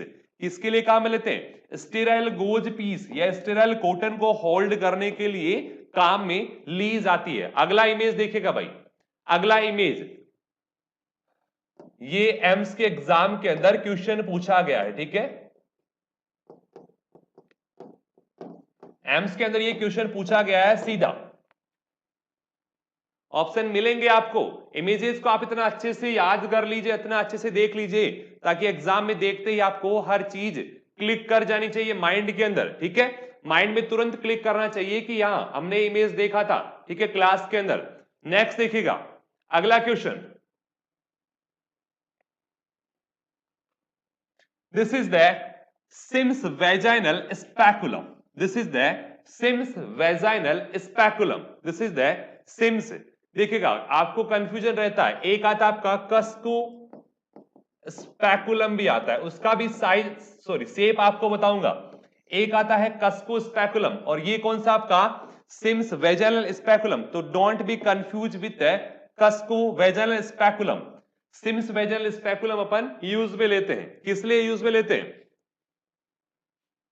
अगर अपन बात करते हैं स्पैकुलम कहीं पर भी वर्ड आता है तो अपन क्या, किसी भी बॉडी पार्ट को अगर आप डायरेक्टली विजुअलाइज कर रहे हैं, किसी भी बॉडी पार्ट को अपन क्या करें, डायरेक्टली विजुअलाइज कर रहे हैं, तो विजुअलाइज करने के लिए उस बॉडी पार्ट को थोड़ा रिट्रैक्ट करना होगा, रिट्रैक्ट करना होगा, या फिर उसका जो ऑरिफिस है या फिर उसकी जो ल्यूमेन है उस ल्यूमेन को इंक्रीज करने के लिए। किसी भी बॉडी पार्ट को डायरेक्ट विजुअलाइजेशन आपको करना है, क्या करना है, डायरेक्ट विजुअलाइजेशन आपको करना है। तो डायरेक्ट विजुअलाइजेशन के लिए आप क्या करोगे, या तो उसको रिट्रैक्ट करोगे या फिर उसकी ल्यूमेन को इंक्रीज करोगे। उसके लिए काम लेते हैं अपन क्या, स्पैकुलम वर्ड। और ऐसा स्पैकुलम जो आपकी वेजाइना या सर्विक्स को एग्जामाइन करने के लिए काम में लिया जाता है, उसको हम क्या बोल दिए, सिम्स वेजाइनल स्पैकुलम। उसको हमने क्या कर दिया, उसको हमने क्या बोल दिया, सिम्स वेजाइनल स्पैकुलम बोल दिया है। ठीक है, तो डायरेक्ट विजुअलाइजेशन के लिए अपन क्या करते हैं, इसको डायलेट करते हैं, उसकी ल्यूमेन को बढ़ाते हैं, उसको रिट्रैक्ट करते हैं। समझ में आया सभी को? अगला इमेज देखिएगा भाई, अगला इमेज देखिएगा। हाँ, ये क्वेश्चन आपके ऋषिकेश एम्स में पूछा गया है। ठीक है, ऋषिकेश एम्स के अंदर आपका ये क्वेश्चन पूछा गया है। This is known as, this is known as, फटाफट जवाब दीजिएगा भाई, फटाफट जवाब दीजिएगा।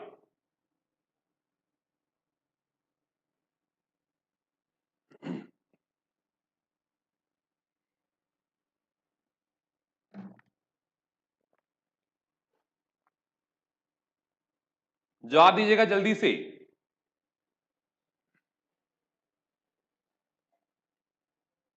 डॉयन retractor, very good Neha ji, बहुत बढ़िया जवाब आपका। This is known as the Langenbeck retractor.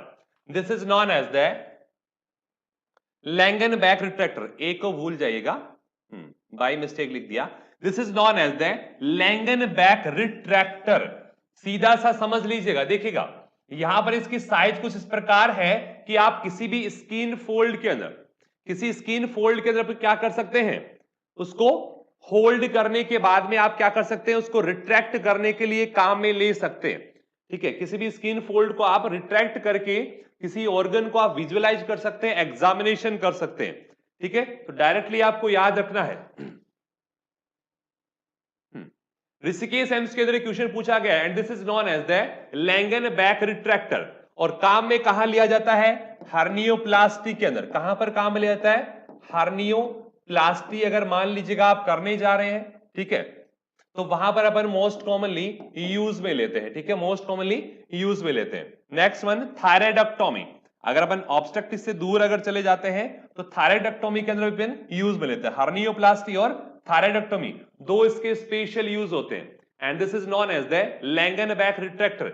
AIIMS Rishikesh का क्वेश्चन है ये, ध्यान से इसकी साइज देख लीजिएगा, कुछ इस प्रकार का आता है। ठीक है, अगर बात करते हैं अपन तो ये जो रिट्रैक्टर रहेगा आपका कुछ इस प्रकार का होगा।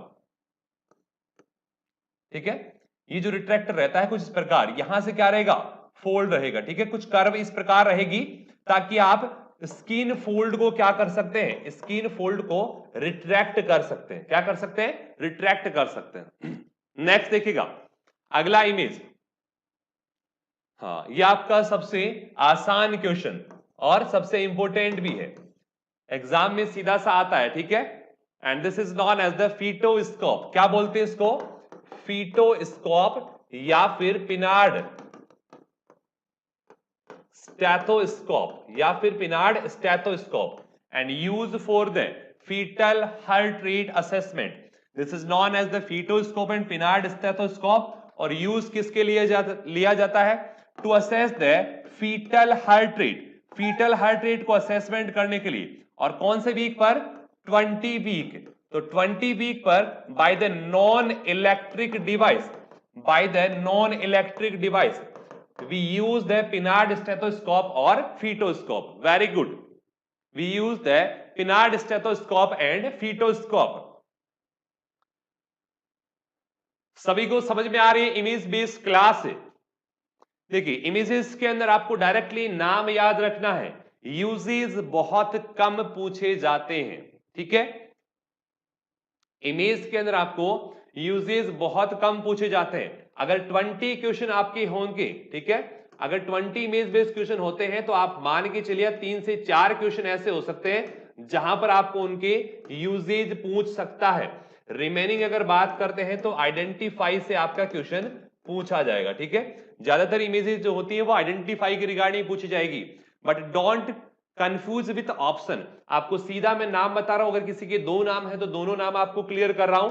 तो आपको इमेज को अच्छे से देखने के बाद में आपको ये नाम दिमाग में सेट कर लेना है। एग्जाम से पहले आपको इमेज बेस को एक बार रिवाइज कर लेना है। हर सब्जेक्ट के इमेज बेस करवाऊंगा। आज की मॉर्निंग की क्लास जो आपकी थी, ओबीजी की जो क्वेश्चंस रिमेनिंग अपने रह गए थे वो मैं कल सुबह करवाऊंगा, ठीक है? कल सुबह अपनी 12 बजे क्लास होगी, उसके अंदर कवर करेंगे। कुछ टेक्निकल इश्यू का रह गया था, लेकिन इसलिए मैंने इस टॉपिक को यहां पर आपको क्लियर किया है। इमेज बेस से आपको कम से कम 15 से 20 क्वेश्चन मिलने वाले हैं। सारे इमेज बेस्ड क्वेश्चन कराऊंगा, हर सब्जेक्ट के क्वेश्चन होंगे और रेगुलर क्लास के साथ में कंटिन्यू बने रहिएगा, ठीक है? हाँ, सभी बच्चे एक बार क्लास को शेयर कर दीजिएगा, ठीक है? दिवाली पर गुरुजी के लिए ब्रॉड गिफ्ट, क्लास को शेयर कर दीजिए, लाइक कर दीजिए, ठीक है? आपका जो सपोर्ट रहता है, ठीक है, वही हमारे लिए मोटिवेशन का काम करेगा। और जितना हम मोटिवेट रहेंगे उतना मैक्सिमम टू मैक्सिमम देने की कोशिश करेंगे। तो आपका ये जो सपोर्ट और आपका जो कॉन्फिडेंस है आरजी करियर पॉइंट के साथ, मैं ये चाहता हूं कि हर एक स्टूडेंट तक ये कंटेंट डिलीवर हो। लास्ट 5 से 6 दिन जो आपकी क्लासें नहीं हुई थी उसके अंदर आपके लिए बेस्ट कंटेंट निकाला है हमने, और सारे सब्जेक्ट का कंटेंट आपको एकदम फास्ट फॉरवर्ड और हर एक चीज एक्सप्लेनेशन के साथ मिलने वाले हैं, ठीक है? अगला देखिएगा, अगले क्वेश्चन पर डिस्कस करते हैं भाई, अगले क्वेश्चन पर डिस्कस करते हैं। क्वेश्चन देखिएगा, इमेज को ध्यान से देखिए, इमेज को ध्यान से देखिएगा। दिवाली के सारे पटाखे यही जलाएंगे, दिवाली के सारे पटाखे यही जलाएंगे अपन, ठीक है? नेक्स्ट देखिएगा इमेज को, अगली इमेज को ध्यान से देखिएगा, अगली इमेज को ध्यान से देखिएगा भाई। हाँ, आज मॉर्निंग में क्लास नहीं हुआ था, ठीक है? वो क्लास आपका कल होगा, वो क्लास आपका कल होगा। नेक्स्ट इमेज को ध्यान से देखिएगा, identify this image, identify this image. Very good, thanks to all of you, सभी का दिल से धन्यवाद, वेरी गुड। देखिएगा नेक्स्ट इमेज को ध्यान से देखिएगा, very good response. This is known as the ovum forcep, this is known as the ovum forcep. देखिएगा इसी में हमने बात की थी अभी, क्या? Sponge holding forcep. Sponge holding जो फोर्सेप होती है वहां पर आपको यहां पर कुछ स्पेसिफिक क्या देखने को मिलते हैं? टूथ देखने को मिलते हैं। सेम कंडीशन होती है स्पॉन्ज होल्डिंग फोर्सेप। अगर कंडीशन की बात करते हैं, आपको अच्छे से दिखाई नहीं दे रही होगी इसलिए आप कंफ्यूज रहे हैं शायद। स्पॉन्ज होल्डिंग जो रहेगी इसके टिप पॉइंट पर क्या रहते हैं? टूथ। अब ये दोनों का आइडेंटिफिकेशन कर लेता हूं। Tooth in the sponge holding, ये देखिएगा दोनों का डिफरेंस। टिप के ऊपर क्या मिलेंगे आपको? टूथ देखने को मिलेंगे, और यहां पर क्या है? Without tooth. क्या कंडीशन है यहां पर? Without tooth in ovum forcep. ये माइनर सा डिफरेंस आपको देखने को मिलेगा। क्या मिलेगा? Minor difference. हाँ, यहां पर देखिएगा दोनों में जो डिफरेंस है, tooth in the sponge holding forcep. अगर स्पॉन्ज होल्डिंग फोर्सेप रहेगी तो टूथ मिलेंगे। दोबारा समझा दे रहा हूं, स्पॉन्ज होल्डिंग अगर फोर्सेप रहेगी तो आपको यहां पर टूथ मिलेंगे कुछ इस प्रकार। जो आपका टिप पॉइंट है उसके ऊपर क्या मिलेंगे आपको, टूथ मिलेंगे, ठीक है, टूथ इन स्पॉन्ज। और ये देखिएगा विदाउट टूथ है, कंडीशन क्या है, विदाउट टूथ। और विदाउट टूथ वाली कंडीशन किसके अंदर मिलेगी आपको, ओवम फॉरसेप में मिलेगी। किसमें मिलेगी, ओवम फॉरसेप। और इस इमेज के अंदर आपको किसी प्रकार का कोई टूथ दिखाई नहीं दे रहा है, किसी प्रकार का कोई टूथ दिखाई नहीं दे रहा है। क्लियर हुआ, डोंट बी कंफ्यूज। इमेज में आपको आपकी लैपटॉप, आपके कंप्यूटर में आपको इमेज अच्छे से दिखाई देगी। हो सकता है आपको यहां पर इमेज दिखाई नहीं दे रही हो, इसलिए मैंने आपको यहां पर एक माइनर सा डिफरेंस जो बताया है उसको आप याद रख लीजिएगा, ठीक है। इस माइनर डिफरेंस को आप मेमोरी के अंदर फिट कर लीजिएगा। ओवम फोर्सेप में बिना किसी टूथ के मिलेंगे आपको टिप, और स्पॉन्ज फोर्सेप पे जो टिप होगी उसके ऊपर क्या मिलेंगे आपको, टूथ एरिया दिखाई देगा, ठीक है। नेक्स्ट देखिएगा, remove the placental fragment. Placental fragment को रिमूव करने के लिए and product of conception inside the uterus. और देखिएगा प्लेसेंटल फ्रैगमेंट अगर मान लीजिएगा आफ्टर डिलीवरी कुछ placental fragment inside the uterus रह जाते हैं, और इसके साथ साथ अगर मान लीजिएगा कंसेप्शन प्रोडक्ट को आपको क्या करना है, रिमूव करना है, तो इसके लिए अपन क्या काम में लेते हैं, आपका ओवम फॉरसेप काम में लेते हैं, ठीक है। नेक्स्ट देखिएगा भाई अगला इमेज, अगला इमेज देखिएगा, अगला इमेज देखिएगा।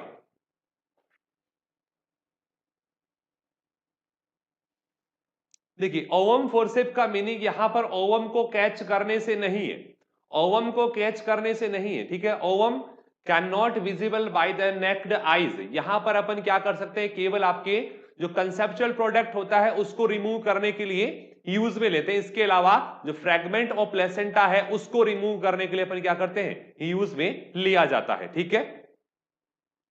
नेक्स्ट देखिएगा भाई, अगले इमेज को ध्यान से देखिएगा, विच वन इज राइट। नहीं पता सर, अच्छे से देखिएगा इसको।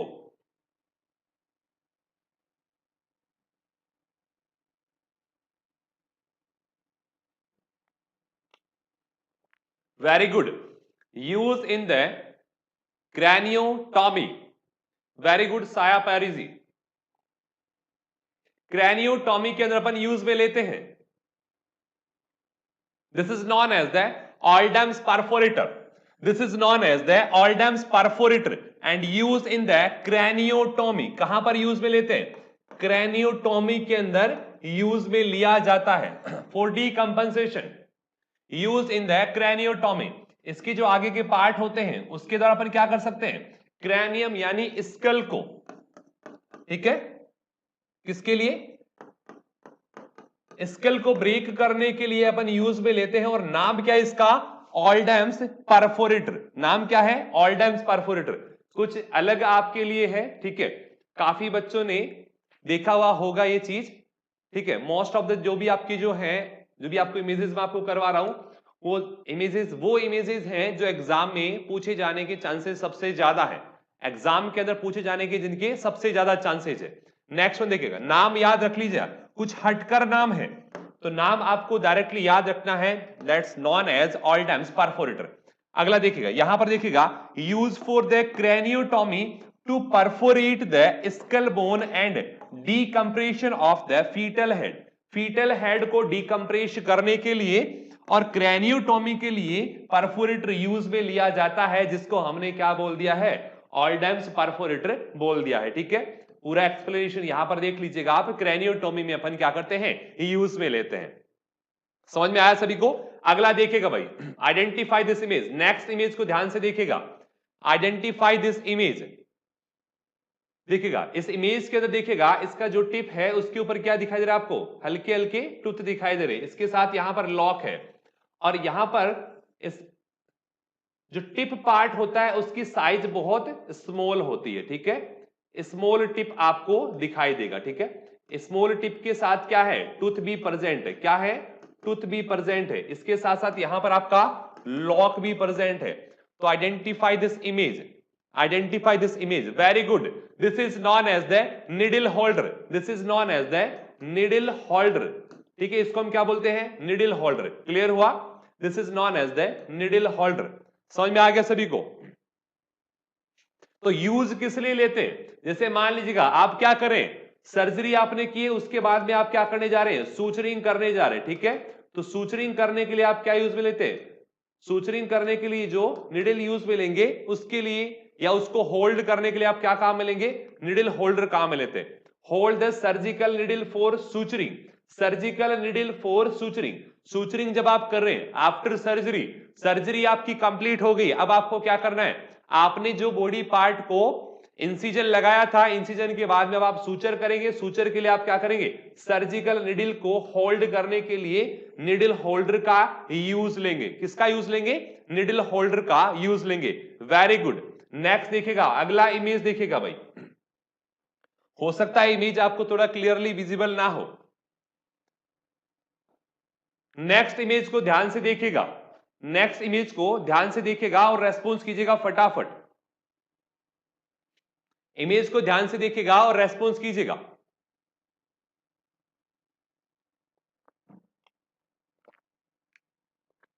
Identify this image.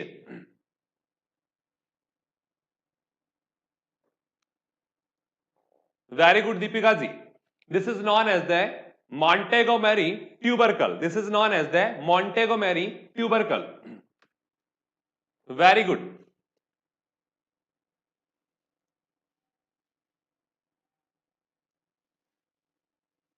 Very good, very good. अब देखिएगा इमेज का आई थिंक आपको क्लियरली दिखाई नहीं दे रहा होगा. ये क्या आपका ब्रेस्ट निपल. ब्रेस्ट निपल के चारों तरफ क्या होते हैं? सीबेसियस ग्लैंड की हाइपरट्रॉफी आपको देखने को मिलती है इन द प्राइमरी एरियोला. कहां पर? Hypertrophy of sebaceous gland. Hypertrophy किसकी देखने को मिलती है? सीबेसियस ग्लैंड की. किसकी देखने को मिलती है? सीबेसियस ग्लैंड की हाइपरट्रॉफी. और उस सीबेसियस ग्लैंड की हाइपरट्रॉफी को अपन क्या बोलते हैं? मॉन्टेगोमेरी ट्यूबरकल बोलते हैं. क्या बोलते हैं? Known as Montgomery tubercle. और मॉन्टेगोमेरी ट्यूबरकल जो होता है किसमें देखने को मिलेगा आपको? प्राइमरी एरियोला में. कहां पर देखने को मिलता है? प्राइमरी एरियोला के अंदर देखने को मिलता है. और प्राइमरी एरियोला जो होती है वो कब अपीयर होती है? आपकी 12 वीक पर. प्राइमरी एरियोला होती क्या है? Dark pigmented area. क्या होता है? Dark pigmented area just around the nipple.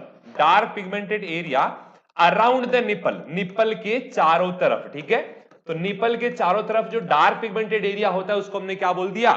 Primary areola बोल दिया. इस प्राइमरी एरियोला में क्या हो गई? आपकी सीबेसियस ग्लैंड्स की हाइपरट्रॉफी हो गई है. क्या हो गई है? हाइपरट्रॉफी. उसको हमने क्या बोल दिया? मॉन्टेगोमेरी ट्यूबरकल. ये कब होता है?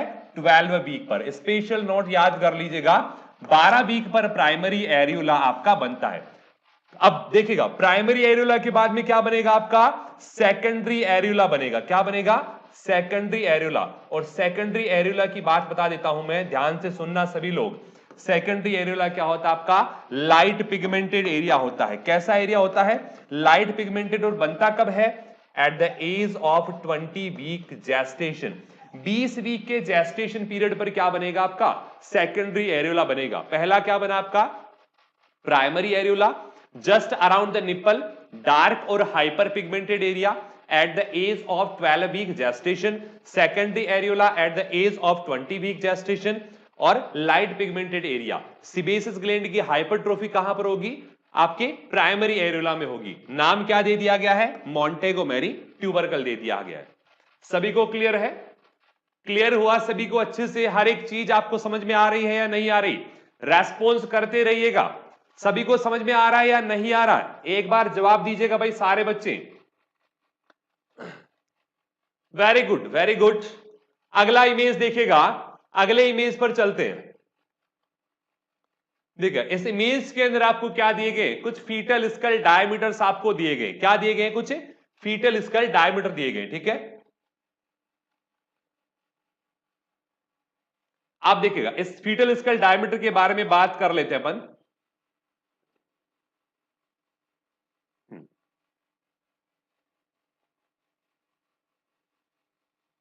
वेरी गुड, सभी को समझ में आ रहा है, it means. Just 1 minute.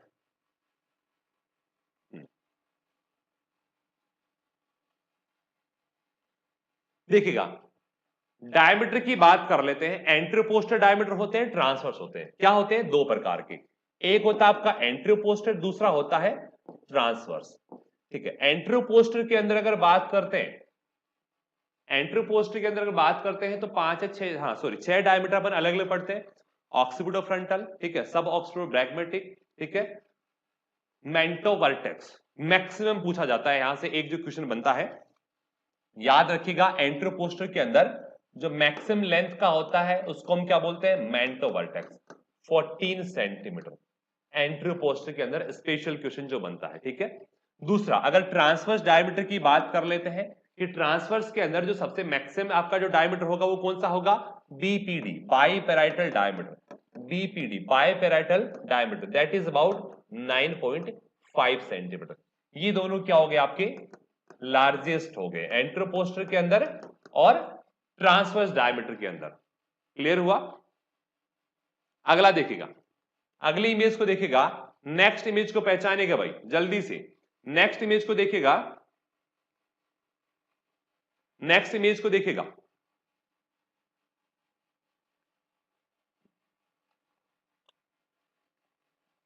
Next image को देखिएगा,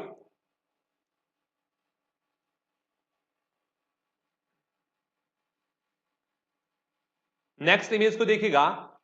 आपको जो इमेज दिखाई दे रही है इसके बारे में रेस्पॉन्स कीजिएगा, fast quick response. This is known as the vacuum aspiration series. Vacuum aspiration series, ठीक है, क्या कहते हैं इसको? Carbon series, vacuum aspiration series.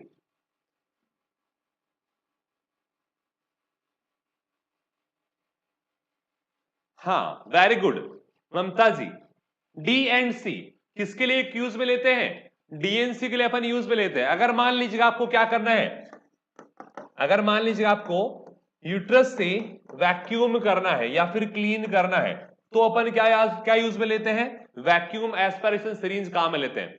एसेप्टो जो सिरिंज होती है वो कुछ अलग प्रकार की होती है। एसेप्टो सिरिंज के द्वारा अपन क्या कर सकते हैं? एक्सप्रेस ब्रेस्ट मिल्क में काम लेते हैं। किस में काम लेते हैं? एक्सप्रेस्ड ब्रेस्ट मिल्क में काम लेते हैं। कौन सी? Asepto syringe.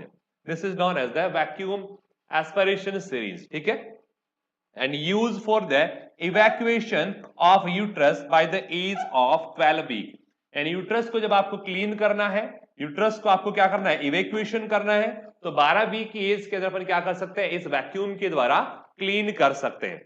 12 वीक की एज में अपन क्या कर सकते हैं? इस वैक्यूम के द्वारा क्लीन कर सकते हैं। अगला इमेज देखिएगा, नेक्स्ट इमेज देखिएगा, नेक्स्ट इमेज देखिएगा फटाफट। नेक्स्ट इमेज,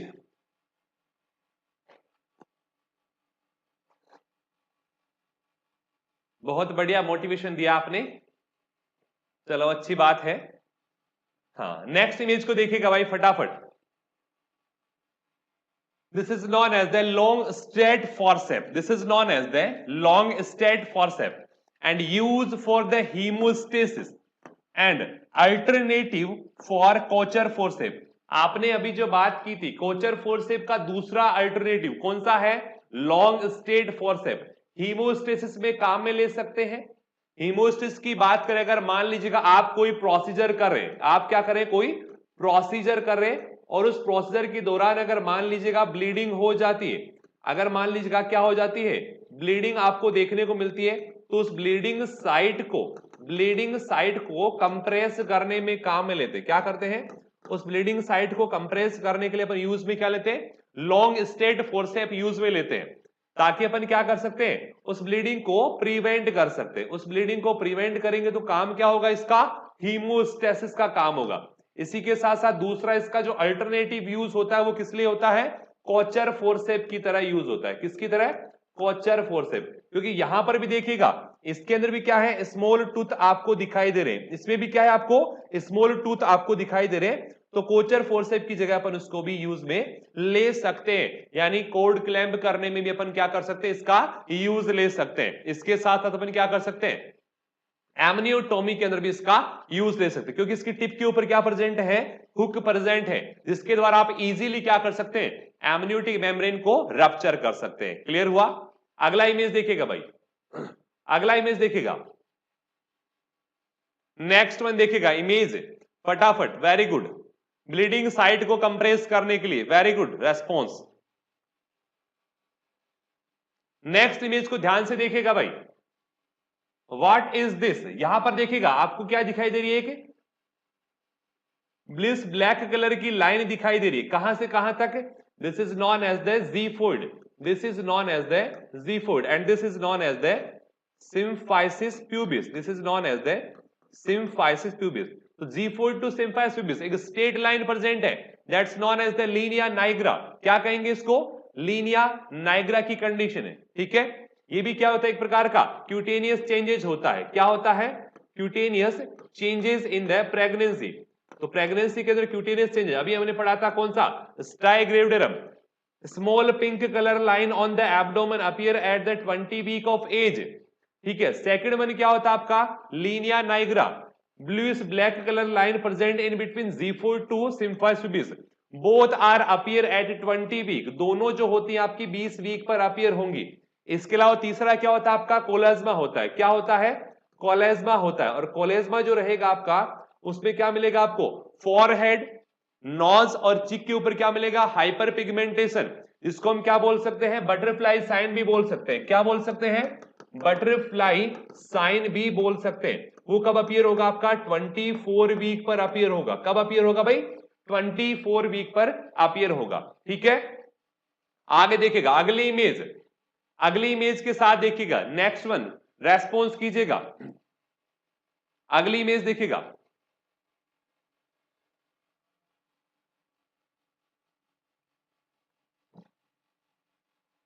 अगली इमेज के ऊपर फोकस कीजिएगा जल्दी से, क्विक रेस्पॉन्स कीजिएगा, identify this image, identify this image.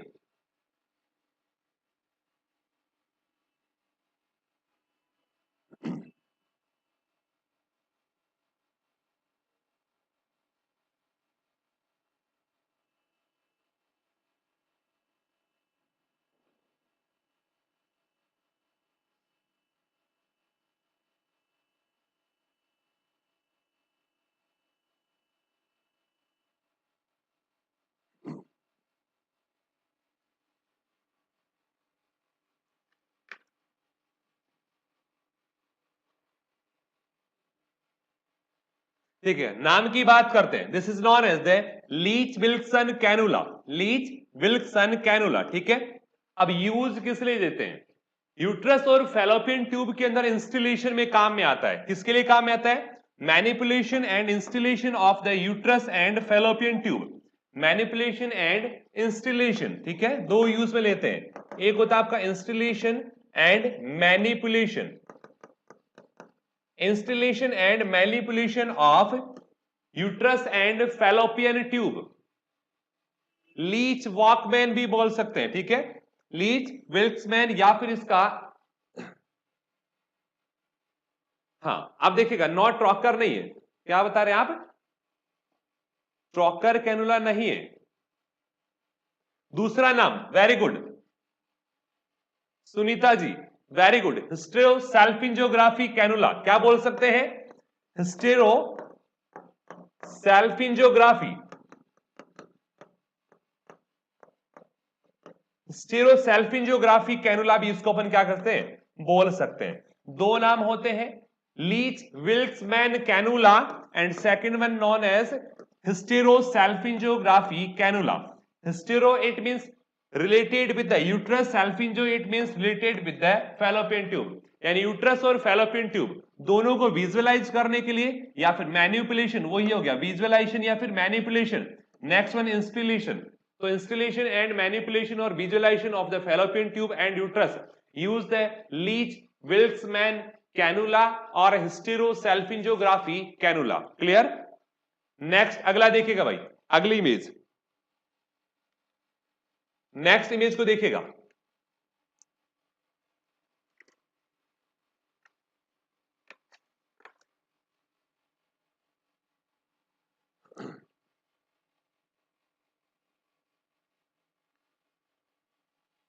हाँ, सेम इमेज देखिएगा, हाँ, this is known as Kocher forcep, क्योंकि यहां पर भी देखिएगा आपको दोनों क्या दिखाई दे रहे हैं, हुक दिखाई दे रहे हैं, ठीक है। This is known as Kocher forcep. Same image आपकी रिपीट हो गई है। कॉर्ड क्लैम्प एमनियोटोमी मैंने आपको क्लियरली बता दिया है। अगली इमेज पर चलते भाई। अगली इमेज देखिएगा, अगली इमेज, हाँ, अगली इमेज देखिएगा। देखिए ये डिफरेंट डिफरेंट आपको कैनुला दिखाई दे रहे हैं, अलग अलग इनका क्या है, कलर कोड है, इनकी साइज और इनकी ल्यूमेन के अकॉर्डिंग इनका क्या है, अलग अलग कलर कोड होता है। And use for the D and C, uses ही बता देता हूं मैं। डीएनसी के अंदर अपन क्या करते हैं, यूज करते हैं टू शक आउट द प्रोडक्ट। किस लिए यूज में करते हैं, टू शक आउट द प्रोडक्ट। यानी आपके यूट्रस के अंदर जो भी आपका कंसेप्चुअल प्रोडक्ट है, जो भी आपका कंसेप्चुअल प्रोडक्ट है, उसको क्या करते हैं, बाहर निकालने के अंदर अपन यूज में लेते हैं इस कैनुला को। And this is known as, this is known as Karman type cannula, this is known as Karman type cannula.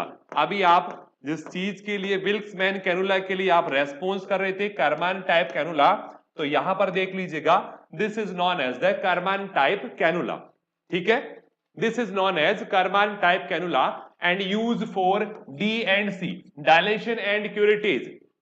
काम में क्या आता है इसका, in the dilation and evacuation to suck out the product. जो भी आपका प्रोडक्ट है उसको सक आउट करने में अपन क्या करते हैं, यूज में लेते हैं। समझ में आ गया सभी को, उसको सक आउट करने के लिए अपन क्या करते हैं, यूज में लेते हैं कर्मान कैनुला को। क्लियरली समझ में आ गया ना सभी को। नेक्स्ट देखिएगा भाई, अगला, अगला इमेज देखिएगा। हाँ, आप क्लास पे फोकस कीजिएगा, बाकी बैटरी वैटरी सब बदलती रहेंगी, ठीक है। नेक्स्ट देखिएगा इमेज को, यहां पर क्या दिए गए आपको, कुछ बैटरी को छोड़ दीजिएगा, क्लास पे फोकस कीजिएगा, ठीक है। हाँ, कोई दिक्कत नहीं है, वो मेरे कैमरे की है, आपकी मोबाइल की नहीं है बेटा, ठीक है। जब तक चलेगी तब तक चलने दो।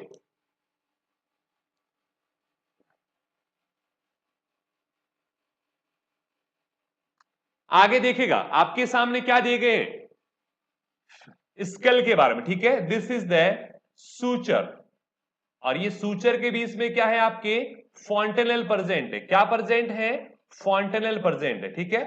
तो अलग अलग सूचर है, इन सूचर के बीच में क्या है, गैप प्रेजेंट है। The gap in between suture is known as fontanelle, is known as fontanelle, ठीक है। तो this is known as the anterior fontanelle, इसको हमने क्या बोल दिया है, एंटीरियर फॉन्टेनल, और इसको हमने क्या बोल दिया है, पोस्टीरियर फॉन्टेनल बोल दिया है। यहां पर देखिएगा, अलग से आपको बता देता हूं मैं इमेज बनाकर, ठीक है। This is the frontal suture, this is the coronal suture, ठीक है। This is the sagittal and this is the लैम्बडोडल।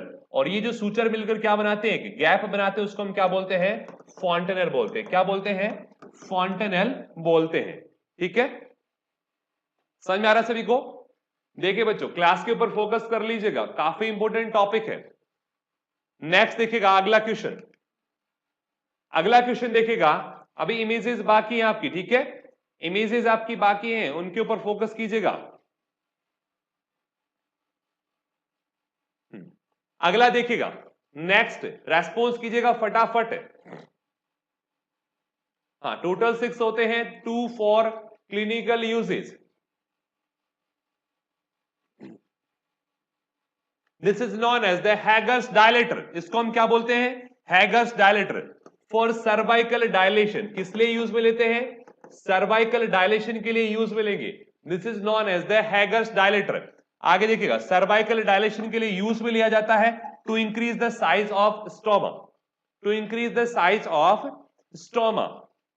दो यूज है, अगर मान लीजिएगा आपने किसी बॉडी कैविटी में कोई स्टोमा बना दिया है, या फिर मान लीजिएगा सर्विक्स का डायलेशन करना है, दोनों यूज अपन किसके द्वारा करते हैं, हैगर्स डायलेटर के द्वारा। स्टोमा की साइज आपको इंक्रीज करनी है, स्टोमा की साइज आपको इंक्रीज करनी है, या सर्वाइकल डायलेशन करना है। ये क्या होता है, पूरा मेटेलिक होता है। क्या होता है, पूरा मेटेलिक होता है। और इस मेटेलिक, और इस मेटेलिक के द्वारा अपन क्या कर सकते हैं, स्टोमा की साइज बढ़ा सकते हैं, इसके साथ साथ आप क्या कर सकते हैं, सर्विक्स का डायलेशन भी कर सकते हैं। ठीक है, अगला देखिएगा भाई, अगला क्वेश्चन फटाफट देखिएगा, नेक्स्ट क्वेश्चन, नेक्स्ट क्वेश्चन पे ध्यान दीजिएगा। Next question, this is known as the flushing curette. यहां पर देखिएगा, इस क्यूरेट को ध्यान से देखिएगा, इसके द्वारा अपन क्या कर सकते हैं, डीएनसी के अंदर जो भी आपका प्रोडक्ट है उसको फ्लैश आउट करने में काम मिलेंगे। This is known as the flushing curette. क्या बोलते हैं इसको, फ्लैशिंग क्यूरेट। तो use in the DNC, DNC के अंदर अपन क्या करते हैं, इसका यूज लेंगे। ठीक है, यूज फॉर द डीएनसी, जो भी कंसेप्चुअल प्रोडक्ट होगा उसको फ्लैश आउट करने के अंदर अपन काम लेते हैं, क्या, फ्लैशिंग क्यूरेट को यूज में लेते हैं। क्लियर हुआ। नेक्स्ट देखिएगा, नेक्स्ट नेक्स्ट क्वेश्चन को देखिएगा, फटाफट जवाब दीजिएगा जल्दी से। Next one, this is known as the Doyen retractor, sorry Deaver's retractor, this is known as the Deaver's retractor. अगर मान लीजिएगा तो आप क्या करें, कोई एब्डोमिनल सर्जरी करें, आप क्या करें, कोई एब्डोमिनल सर्जरी करें, तो एब्डोमिनल सर्जरी के अंदर अपन क्या करेंगे, स्किन फोल्ड को रिट्रैक्ट करेंगे। क्या करेंगे, स्किन फोल्ड को रिट्रैक्ट कर रहे हैं। अगर मान लीजिएगा आप क्या करें, सिजेरियन सेक्शन करें, क्या करें, सिजेरियन सेक्शन करें, या फिर स्टेक्टमी आप करें, तो वहां पर एब्डोमिनल स्किन को रिट्रैक्ट करने के लिए अपन क्या काम लेते हैं, डाइवर्स रिट्रैक्टर काम में लेते हैं। Use for the abdominal surgery and thoracic surgery, use for abdominal surgery and thoracic surgery. Next देखिएगा, अगला इमेज, अगला इमेज देखिएगा, this is known as the Cusco vaginal speculum, Cusco vaginal speculum use for the vaginal visualisation. Direct visualisation के लिए अपन क्या काम में लेते हैं, स्पेकुलम काम में लेते हैं, जिसको हमने क्या बोल दिया, कस्को वेजाइनल स्पेकुलम। ये जो एंड होगा ये अपन वेजाइना के अंदर इंट्रोड्यूस करते हैं, देन इंट्रोड्यूस करने के बाद में आप क्या करेंगे, इसके द्वारा डायरेक्टली विजुअलाइजेशन कर सकते हैं। यहां से इसको जैसे ही कंप्रेस करेंगे, ये क्या करेगा, आपके सर्विक्स को डायलेट करता है। क्या करता है, सर्विक्स को डायलेट करेगा, और डायलेट करने के बाद में इजीली आप क्या कर सकते हैं, विजुअलाइज कर सकते हैं। क्या कर सकते हैं, इजीली विजुअलाइज कर सकते हैं। Use for the self retain double bladed vaginal speculum use to examine the vagina and cervix. Vagina और सर्विक्स को डायरेक्टली विजुअलाइजेशन के लिए अपन क्या करते हैं, यूज में लेते हैं। क्लियर है। नेक्स्ट देखिएगा, रिमेनिंग कुछ इमेजेस हैं जो अपन नेक्स्ट क्लास के अंदर डिस्कस करेंगे। कल की क्लास बता देता हूं,